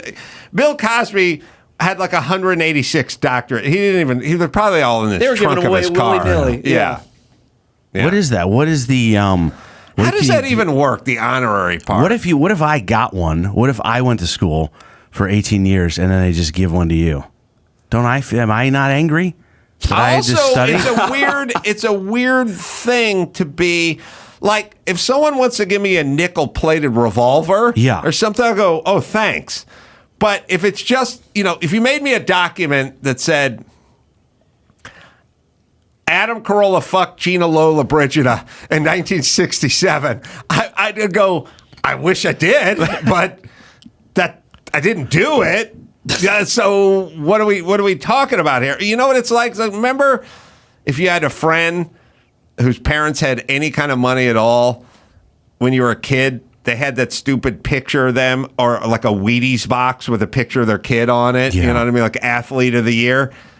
But it's a 9-year-old and he's wearing his Pop Warner football jersey. You know what I mean? Like, it doesn't mean any. So what's the honorary doctorate mean? I don't know, but I mean, if anybody here, if anybody listening to the sound of my voice can give Adam Carolla an honorary doctorate from their institution, we'll happily accept. I have plaques for like honorary this and honorary that on the wall. There may be a day. There may be an Adam Carolla day in Vegas. I don't know. I've never looked at any of it twice because it doesn't mean anything. Yeah, it can't help. I didn't earn. I did a job interview, right? I got a degree. It's honorary. That can't help you. Yeah. Land the job? No, it's right. You just got it for nothing. All it says is that you've risen to a level of prominence. Mm-hmm. Yeah. So that we would give you a meaningless piece of paper. Yeah, well, with you your didn't do name on anything. it. You didn't do anything, but you're so important in the other shit you do. Yeah. That we're giving you this shit. Like if your surgeon had an honorary degree, you go, I don't want that guy. I don't want that guy. No, that's right. He doesn't know what he's doing. Maybe that's why you woke up in the middle of the colonoscopy. Maybe that wasn't a real you degree in should check that that guy's certificate office. a little closer. All right. Our guests are here, right? Yeah? For the second show? Yes. All right. There's just two of them, so I just want to make sure they're both here. Jamie, let me give you a plug here, my friend. Laugh Factory coming up. Covina. That's Covina, California Laugh Factory. And then Reno, another Laugh Factory. Yeah. Right? That's Yeah. Covina's March 7th, and then Reno is going to be March 14th through the 16th. Jamie Lissow, Lissow. Yep, that is correct. And you pronounced it correctly. Thank you. Oh, yeah, and I got a podcast. Afraid to ask. Afraid to ask with his doctor, Galpal. Yeah, with my doctor, Galpal, we do some medical questions, and I find spaces for dick jokes. All right, we're going to talk about one of the best bands in the world, Blood, Sweat, and Tears, from someone who was in it. Someone's made a great doc about it. Well, always one of my favorites, and we'll do that right after this. O'Reilly Auto Parts. Well, they're in the business of keeping your car on the road. O'Reilly offers friendly, helpful service and parts and knowledge you need to do all your own maintenance and repairs. They've got thousands of parts and accessories in stock, either in store or online, so you never have to worry. If you're in a jam, they'll help you out. When you're a do-it-yourselfer and need a specialty tool to finish the job, well, stop by O'Reilly and ask for one of their loaner tool programs, because there's a lot of real special tools when it comes to doing certain jobs on cars. Simply pay a refundable deposit and borrow the right tool, then get the deposit back when it's returned, so it's free. They'll help you find the right part or point you to the nearest local repair shop for help. Plus, they can test your battery for free in or out of the car, so you don't have to pop it out. The professional parts people at O'Reilly Auto Parts are your one-stop shop for all things auto, and you can find what you need in the store or online. Stop by O'Reilly Auto Parts today or visit O'ReillyAuto.com/Adam. That's O'ReillyAuto.com/Adam. My sheet here. It's COLO and it's Colomby. Colomby. All right, there's a UNO version of it on my sheet. But either way, great doc. I've always been a huge fan of Blood, Sweat, and Tears because my dad played the trumpet all through my life, and always had appreciation for the horns. And I love horn-driven anything. It's like I don't know. It's like salsa. It just makes everything better when it gets combined with eggs or burritos or whatever. But salsa music? No, salsa. Just salsa. Okay, gotcha. Not the salsa music. But that's a good point. I mean, you keep me honest. So, always love Blood, Sweat, and Tears. I think one of the first CDs I ever bought, when CDs were $16 when they came out. I was making $9 an hour. It was an expensive thing. Best of Blood, Sweat, and Tears. That's the very first CD I bought. And then I was always a fan of the band, but I never really knew this chapter, the whole Eastern Bloc. And And also shades of this whole canceling thing that we're getting into now. It's been around for a little while. It was interesting, Adam. I was a big fan of the band as a teenager and into college and all of that. But I always had wondered, they were so popular, beat the Beatles out for a Grammy Award. Abbey Road. Yeah, they were so famous, and then suddenly they weren't. What happened? So Bobby had seen a film I'd made a few years before about John Coltrane, and he called me up one day and he said, I want to take you to lunch, I want to tell you a story. And we were just sort of schmoozing before lunch, and I said, what the hell happened to Blood, Sweat, and Tears? Here you were. And he said, that's the story I'm going to tell you, and that's the story we tell in the film. Yeah, the doc is called What the Hell Happened to Blood, Sweat, and Tears. It's a very layered doc. It does a very nice thing, which is it starts with the story of them on the road and going to all the Eastern Bloc nations and so on and so forth, and then it stops and gets back to the origins of Blood, Sweat, and Tears, which is a smart way to craft a doc so you can see how it all came together. And yeah, I think most people just don't have the bandwidth to kind of look into everything all the time like we should, which is sad, but it would be wildly distracting. But I was always, there are bands that had great success and then you didn't hear from them again, but it was usually based on their talent. Like they got a little flash in the panty and they got hot or whatever, but they didn't have the chops to endure, you know what I mean? But Blood, Sweat, and Tears was not that band. It was just laden with talent. Thank you. Yeah.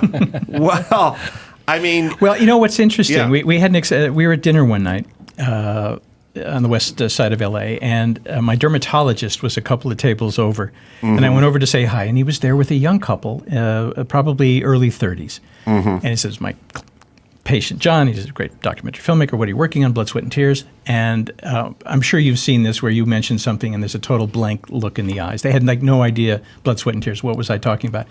But I mentioned the songs, Spinning Wheel and When I Die You May Be Sorry. And, I know that song. So the songs have endured, even though the band, because of the story we tell, has not endured in the same way. I love Lucretia McEvil, and I love Go Down Gambling. I got a little off. I usually, with any band, I go, what's their biggest hit? And then I go, what's the B-side of their biggest hit? And I'm usually more interested. And you're playing the drums. No, yeah, right, I founded the band. Right. This was a concept I had because I had two older brothers, much older, like 16 and 17 years older than me. One of them was a trumpet player like your dad. Good improviser, self-taught. His best friend was a guy named Miles Davis. Wow. My other brother was a high school teacher, loved jazz also, and he decides, or he's asked to, manage Thelonious Monk for 14 years. Wow. So I'm growing up in this household with Bach and Beethoven in my living room, basically, for me. Right. So the only music I heard was jazz and bebop and classical, some Prokofiev and stuff. I didn't hear pop music. And then when I finally got, because I guess I can say this, you ain't getting laid if you're playing jazz. No. So I figured, okay, if I'm going to meet girls, I better play pop music and and stuff. Okay, so then I start hanging out in the West Village, and I meet girls, and I meet lesser musicians than the jazz musicians that I'm used to playing with, who are these young, phenomenal players. Right. But there were no drummers, so I was like, this is pretty good because the drummers were always the worst guitar player in the folk band, or the kid whose father had the most money to have a garage and to buy a drum set. But I actually could play a little bit because you don't play jazz casually. Either you play it or you don't. So I just wanted to put a band together that could capture both of the best elements of both of the music, to sing in tune, to tell stories, and to have a richer harmonic content than most of pop music had at the time, and have some of my jazz playing, horn playing friends be in the band. I never imagined in a billion years this thing could make a nickel. It was just, let's try this and, it'll be fun. Yeah. And then Al Cooper, who was a mover shaker who really knew the business inside out, asked me to play with him on something. I was friends with a guy who he hated, who was in a band that he was in before. And he said, hey, would you play with me? Because I'm leaving the country. I want to be a producer in England. I said, okay. And we do like a weekend at a club. And I invite the guy that he hated, Steve Katz, the guitar player, who's my friend. I said, come on, let him play with it. Don't hold grudges. It's stupid. He said, all right. So we do the gig, and no one shows up. I mean, no one cares about him. And I think, I'm not sure, but I think that Paul Simon was one of the people he asked to play on the bill with us. We still didn't get anyone in the club. Anyway, so we do the gig, and I'm playing with Odetta at this time, who is a folk singer, and great, actually, like a gospel folk. And I'm with her, and I get this idea, and I call Steve up, who's in New York, and I said, can you ask Al if we could do some of the songs that he played, on the weekend? Because I like some of those tunes, they're cool. And the band I'm thinking of, that would work for us. He said, I'll ask him, and I'll never forget this moment. I'm sitting there, phone rings a day later, he says, I spoke to Al, he's in. He said, absolutely, you can have the songs. I said, great, I'm ready to hang up. He goes, no, wait, he wants to be in the band. I went, I thought he's leaving. No. He wants to be in the band. He wants to be the band leader. Oh, and the name is Blood Sweat. I go, whoa, what are you talking about? And I'm writing, I'll never forget. I go, Blood Sweat? That's Churchill. What are you dealing with here? He goes, no, he wants to be, he's all energetic and he loves the idea. And I went, okay, but I had some trepidations because I didn't think he was a great singer. He didn't have the chops. He didn't have the chops. And he played organ, but not on the level of the people I'm used to having played with. Yeah. So we did it for a year. Yeah. And, it was his band, and he picked the songs. There was a song on the first album that none of us are even on. It's just him and the string quartet. I'm thinking, this is really getting weird. That was the first album of Blood, Sweat, and Tears. Yeah, which sold 40,000 units, and it was a failure. Yeah. And then David Clayton Thomas. Well, we had heard him in a club in New York City. If you are in New York City and have never had a venereal disease, you go there because that's your best opportunity to get something. And you go to this club, Steve Paul's Scene it was called, and everyone used to jam there and play there. And I'm with Steve and we're talking, and there's a guy on stage, has the worst stage presence you've ever seen, his hands on the guitar. Hey, how you doing? But over our heads was a speaker, and I'm listening to Ray Charles and Bobby Bluebland. I go, that's coming out of that guy? Holy shit, this guy can sing. Yeah. Well, and then we forget about it. Al Cooper said, I say to Al, like we have a meeting, Al, we got to get a singer. Right. Because it's me or no one. I went, let's vote. And they voted him out. And he was gone. And now we're looking for a singer. And if you were available, you should have called because you can obviously sing. But only with him. Oh, well, who knows? Anyway, so we sort of remembered him. I said, yeah, the guy's Canadian. Let's see if we can get the guy. And he came to a rehearsal. And in the movie, it shows exactly what happened. Is I asked all these singers who were auditioning at the time just to learn a couple tunes. And he goes in and learns a song of Al's called I Love You More Than You'll Ever Know. It's a great song. And he starts to sing, If I Ever Leave. And I just said, okay, you got the gig. Done. Yeah, I mean, pipes, you got to be you can't argue. And because we needed that strength with the horn section. Yes. We needed that. You can't have like a wimpy thing. So the story's, interesting story. So he's Canadian. And by the way, then the second album comes out and it's taking over the charts in the world and Grammys and nothing had sold like that album up until that point. That was it. I mean, Clive Davis, who I spoke to about a week and a half ago, we were talking about different things. He said, no, that outsold everything before it. Yeah, Nothing it was everywhere. Yeah. Had so many hits on it, and was also so new that it had everything. It had everything. And also look at its potential demographic is an 80-year-old man, like a 13-year-old girl. Yeah. black, white. We were on the R&B charts with God Bless the Child. It was soaring up the charts until someone said, they're white. And then they pulled the plug. But that's what was going on. Well, and so the State Department, and the Cold War, and going behind the Iron Curtain and doing a tour and all that. Communist countries on our side. But it also turns out that they're going to take David Clayton Thomas' green card away, and they're going to take him out of the band and move him back to Canada. Because we spoke against the war. We were like anyone our age. Obvious that Nixon was a crook. Obvious the war was insane. Kent State and everything else. Yeah, it was all going on. Yeah, right. And so in order to keep your lead singer, who is lightning in a bottle, in the band and in the United States, the band agrees to do this tour of these iron bloc states and abroad. So let's pick it up from there. Sure. Blood, Sweat, and Tears was the first American rock band to perform behind the Iron Curtain in communist countries. And the idea was the State Department, you sort of mentioned it, that it wanted to make friends and say, well, if you like this about America, what else might you like? So they did a lot of cultural presentations, but up to this point, it was mostly classical musicians or jazz musicians or dancers. This was the first rock band. And so here's the hottest rock band going. There's no chance the State Department would have had this unless there was this quid pro quo going on. Right. It really was a blackmail situation where it's like, you want to keep your singer? Do this tour for us. We'll make sure the immigration problems for your singer go away. And that's what happened.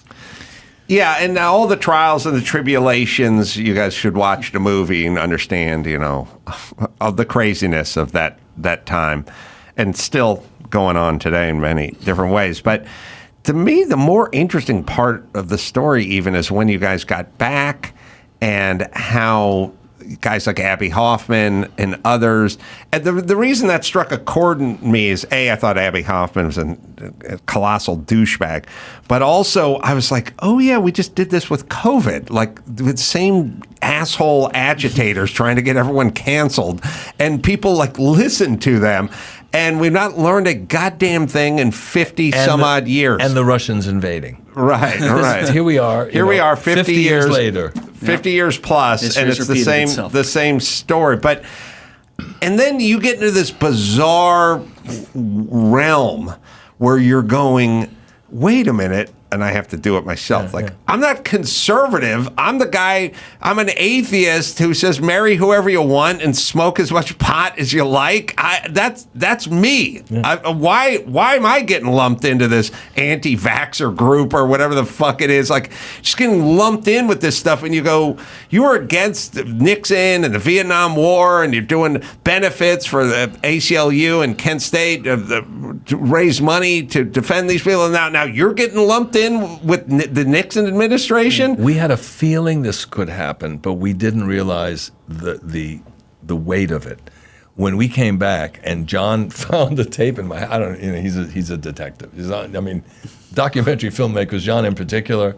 If you're ever having a problem with your wife or anything, you suspect she's cheating, just hire John. Get a documentary crew in there. Absolutely, they'll find out shit you'd never imagine. He's in my house, and he goes, what's that tape? What's this? I go, I don't know. He's on a ladder. He's looking up. What's this tape? I said, I have no idea. It's the audio tape, and I had no idea what it was, of the press conference when we came back from Eastern Europe. Right, at LAX. Yeah, but there was an audio tape, right, and he had stills. So he's able to tell that story, and we were bombarded with questions that you could tell, like the pig-faced singer replied, wait a minute. I don't think he's a fan. Except the thing that makes it That's a little the LA different. Times back then.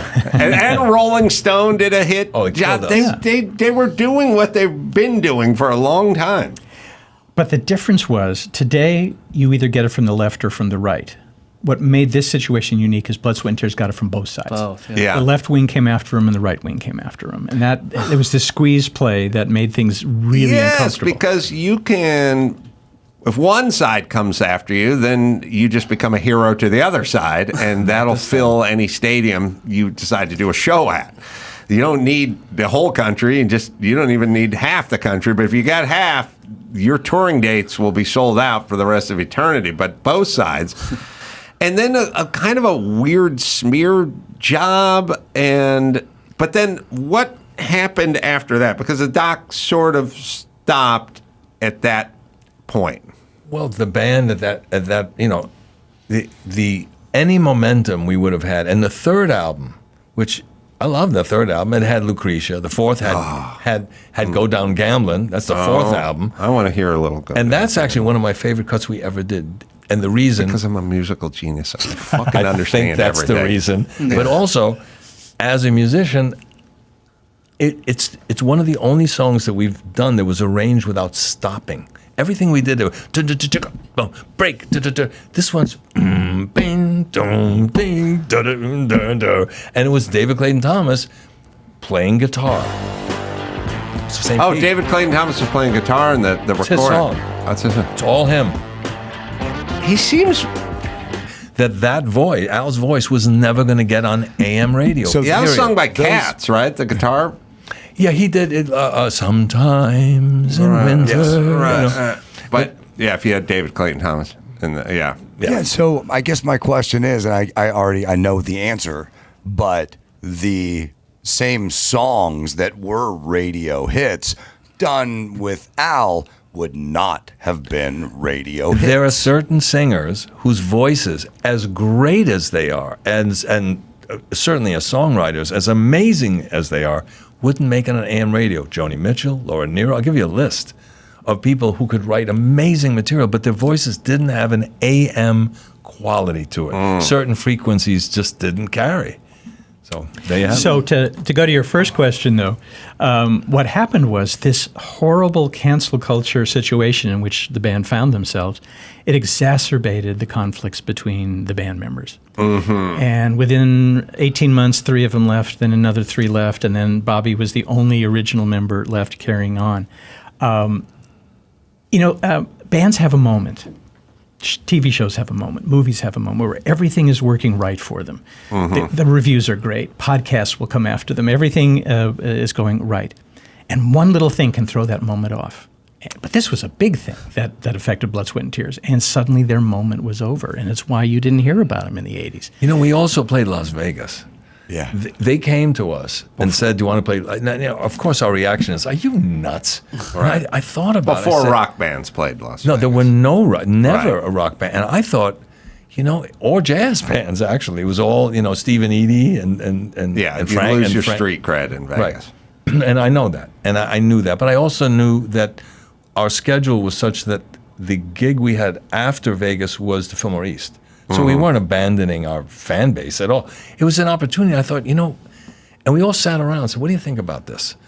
And first of all, are we going to have fun? Oh, my God, are we going to have fun? But beyond that, we'll open the door. If this is successful, all these venues will open the door to some other types of music. We should try it. And we were very successful. It opened the door. And now no one is yelling at anyone who does residencies there. No. U2 is not taking shit because they're playing Vegas. You guys should be getting a cut from the Sphere right now. Listen, all the stuff they said was something. It's always my sort of parsley by the side of the plate. For 50 years, you had to put a sprig of parsley next to the eggs at every diner. And then someone would go, what is the parsley for? And I go, it's got to be there. Breath. And then you go, why? And you go, people like it. You go, no, I've never seen anyone ask for it or eat it. Believe you me, we need the parsley. And it's 50 years of parsley, and one day there's no parsley, and no one says shit, and everyone just moves on. And that's how most every societal rules. You can't play this. You can't do that. You can't go over there. TV to do that too. You can't do the Tonight Show and then do Letterman. You can't do both. You got to pick one. You do Letterman or you do the thing. You do this or you do that. And then you go, so what? What if we just did both? And they go, well, that's never going to. And then you do it, and then it's like nobody cares. That's right. That's almost every showbiz rule. You nailed it. This is a rule, except for it's not a rule because somebody breaks it and then no one gives a shit. But it's not a rule. It's an assumption. Right. That and gets broken you guys immediately. at Woods, first band to sign up for Woodstock. One of the first. They came to us. I knew Mike Lang, and I had worked with what's his name? Artie Kornfeld. Artie Kornfeld. I worked with him. He was producing the Cow Stills once, and I remember being in the studio. He asked me to come in and play on the record, and I'm going, "What am I doing here?" But and he's a very nice guy. And they came to us, Because if we decide as a group to be promoters, and we found an amazing space, a huge venue, and we start with Springsteen and U2 and McCartney and say, we're in, we're probably going to do well. I mean, there are going to be people there. We were that. We were a combination of those groups. So they came to us right away and said, would you do it? And to us, it was another gig. It was never, oh my God, it's an event. We had no idea. It was just crowded, and there was a lot of pot smoking, and it was fun. Late at night, and then we went home right away. We drove in and drove home. Where did you go? What day? Where in the set? Who was before you? Who was after you? We were last night, we were supposed to close. Mm-hmm. It was the Sunday night. It had already rained like crazy. Mm-hmm. And the story, if you have time, I'll tell it. I was standing, because it rained so much. I'm standing on planks of wood, and there are cops lining like the backstage area, and people are all coming up to me and say, "Hey man, you want some pot?" And I wasn't a big pot smoker, and I went, "No, I'm cool." And I'm looking at the police, going, "Oh my God, what?" And they're looking palms up, like, "It's cool, right. you can do whatever you need to do, because we're not going to arrest 400,000 people." Right. And just because I could, when in Rome, I said, "You know what? Yeah." And I'm puffing, I'm not doing that. I'm just puffing away at the thing. I'm nervous. I'm waiting. They're an hour and a half late, and I'm standing on this plank of wood, and they keep giving me these joints. I'm going, "No, it's okay." Okay, fine. I look at the cop. Go ahead. Now it's time to go on. And our road manager, this is what I see. And he's coming towards me, and he just goes, "You're on." And I went, something is wrong with me. And I sit behind the drums, and I just tap the snare. It goes, and then, and I go, I'm thinking, I'm really good. I'm really good at this. And it was a gig, and we went home. We had no inkling other than it was really crowded, and they had, knocked over the fences. But they didn't film your set. There was a reason for that, because we were the headliners, as was Janis Joplin, who you also don't see in the movie. Right. As was the band, I think. The band, because Albert Grossman was managing those acts. He was standing next to our kind of a newbie manager who idolized Albert Grossman, who was a brilliant manager. And they went to him and said, we're going to film this, and it's going to be a movie. And Albert just said, "What?" Wait. My artist is going to star in your movie. What are you paying? Half of their fee. In her case, it was like $3,000. In our case, it was going to be $7,500. In Janis Joplin's case. Yeah. All right. And you guys were paying what?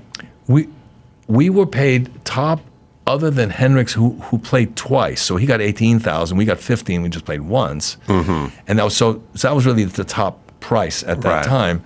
And here's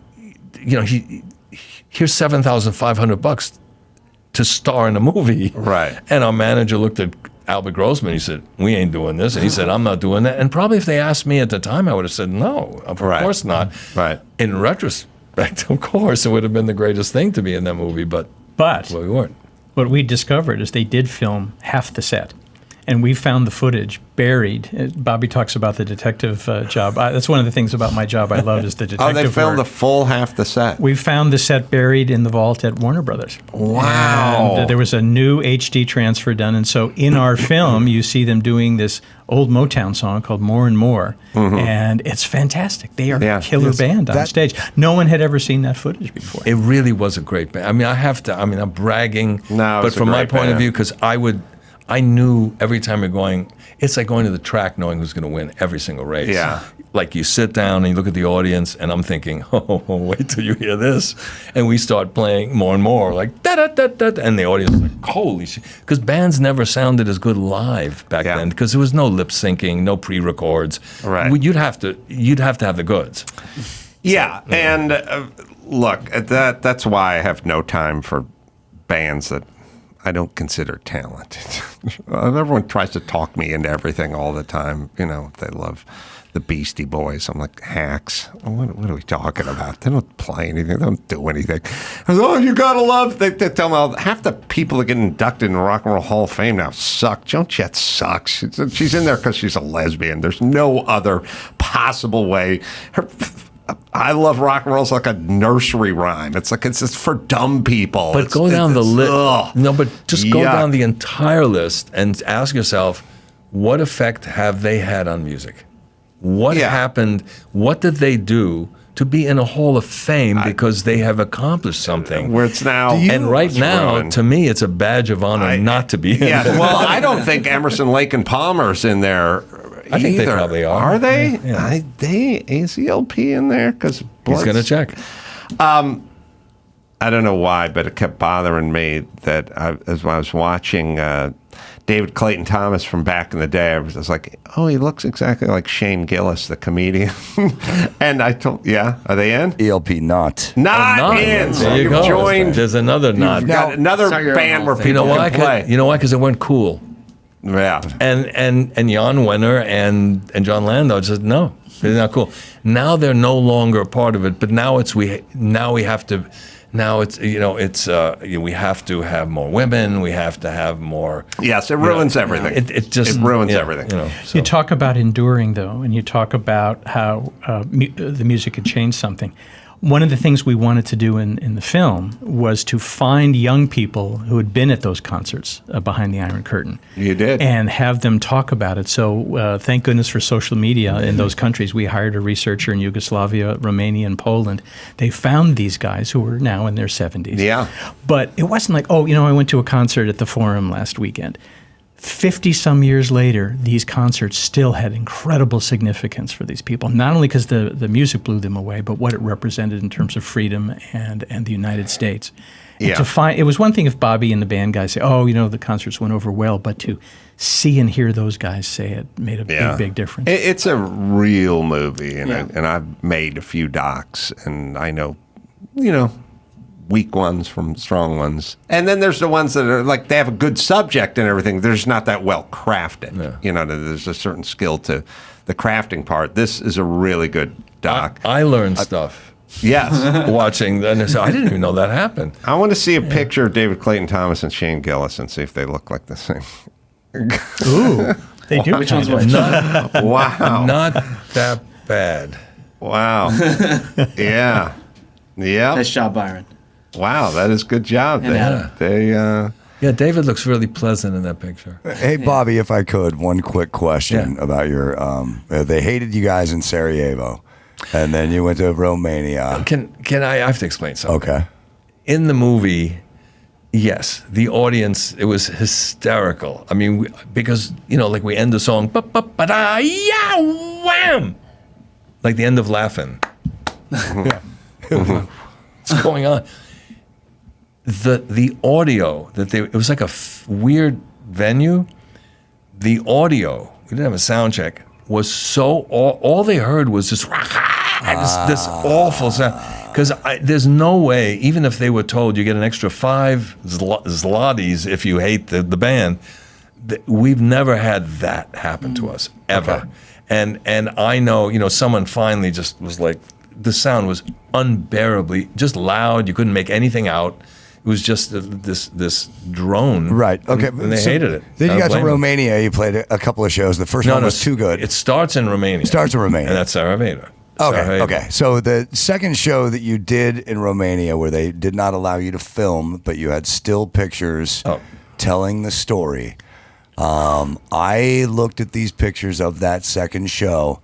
And aside from the pictures of David, who's always, he's singing, so his pictures are going to look like he's singing and in emotion, every single other band member looked terrified. Were you really? I wasn't, because I think I was an idiot. That's the only explanation I have. With the other guys, point. did you talk about that? Because some of these pictures, you guys look terrified. This band was not a band that would say, let's get a position on Nixon. Let's have a position. We're just musos, man. We're just a bunch of musicians trying to figure out what's the best way we can do this. How do we play this? How can we make the song better? That was our meetings. Our concern was always that. When we went to Romania, we knew the second we landed, something's real different about this job. And it was horrifying. Every member of the band had his own experience, which is what John, found, and I'm learning about all these things that happened that I was not aware of because I was in my world. But there was a kid, a draftsman, a 27-year-old draftsman. I'll never forget this. And the kid kind of signals me like he'd like to talk to me. And I'm going, how you doing? And he's like real nervous to talk to me. Apparently, in Romania, if you talk to an American, you have to go to the authorities and tell them, an American spoke to me. Because if you don't turn them in, if you don't say it, your mother probably will turn you in. Right. This was the level of paranoia, and the guy would never talk to. He said, no, wait. So finally we go to a zoo in the country, and we're in the woods, and he's looking around for and he finally opens up, can you get me photographs of what the draftsmen use in America? I guess just that, just what they have. And I went, yeah, I'll do my best. I'll get it to you. Thank you. He was afraid to ask that question. Wow. Yeah, and part of the theme is and again, going back, because it's going on now. We sit around and we go, do you know the oppression and the racism and the xenophobia and women's rights and stuff? It's like, travel around the world and see how they're treating the ladies. I got a call from the New York Post after that press conference. We got home from a woman. I used to read the Post because the sports were great. And it came out in the afternoon, and you could read it without folding it 19 times. It was a great paper. So I got the Post. And anyway, I was getting the Post all the time, and I got a call from a woman saying, I write for the Post. I'd like to speak to you about the trip that you just went. And I just went through everything. It's all the negativity. And I said, I'll tell you what. Do you have any travel budget? She said, what do you mean? I said, do you know how cheap it is to go over there? It's nothing. Go over there. Go to these countries. Spend a couple of days. Come back. Let's sit down and talk. I would love to have that conversation after you see what I saw. She goes, great. Next day, it's a complete article she writes with quotes that I never gave her. It's a complete article. I'm reading this going, this is the woman I never spoke to. It's good to know nothing is new. Yeah, right. That I've learned. All right, gentlemen, it's a really great doc. What the hell happened to Blood, Sweat, and Tears? And you should watch the doc, and it's available for rent, or you can own it on cable, satellite, digital platforms. But go educate yourself on the band, because that is high quality music and just stuff you'd never heard before. Not really even since, because you can't do David, the musicianship is real high and you can't do David Clayton Thomas's voice. So there really is one.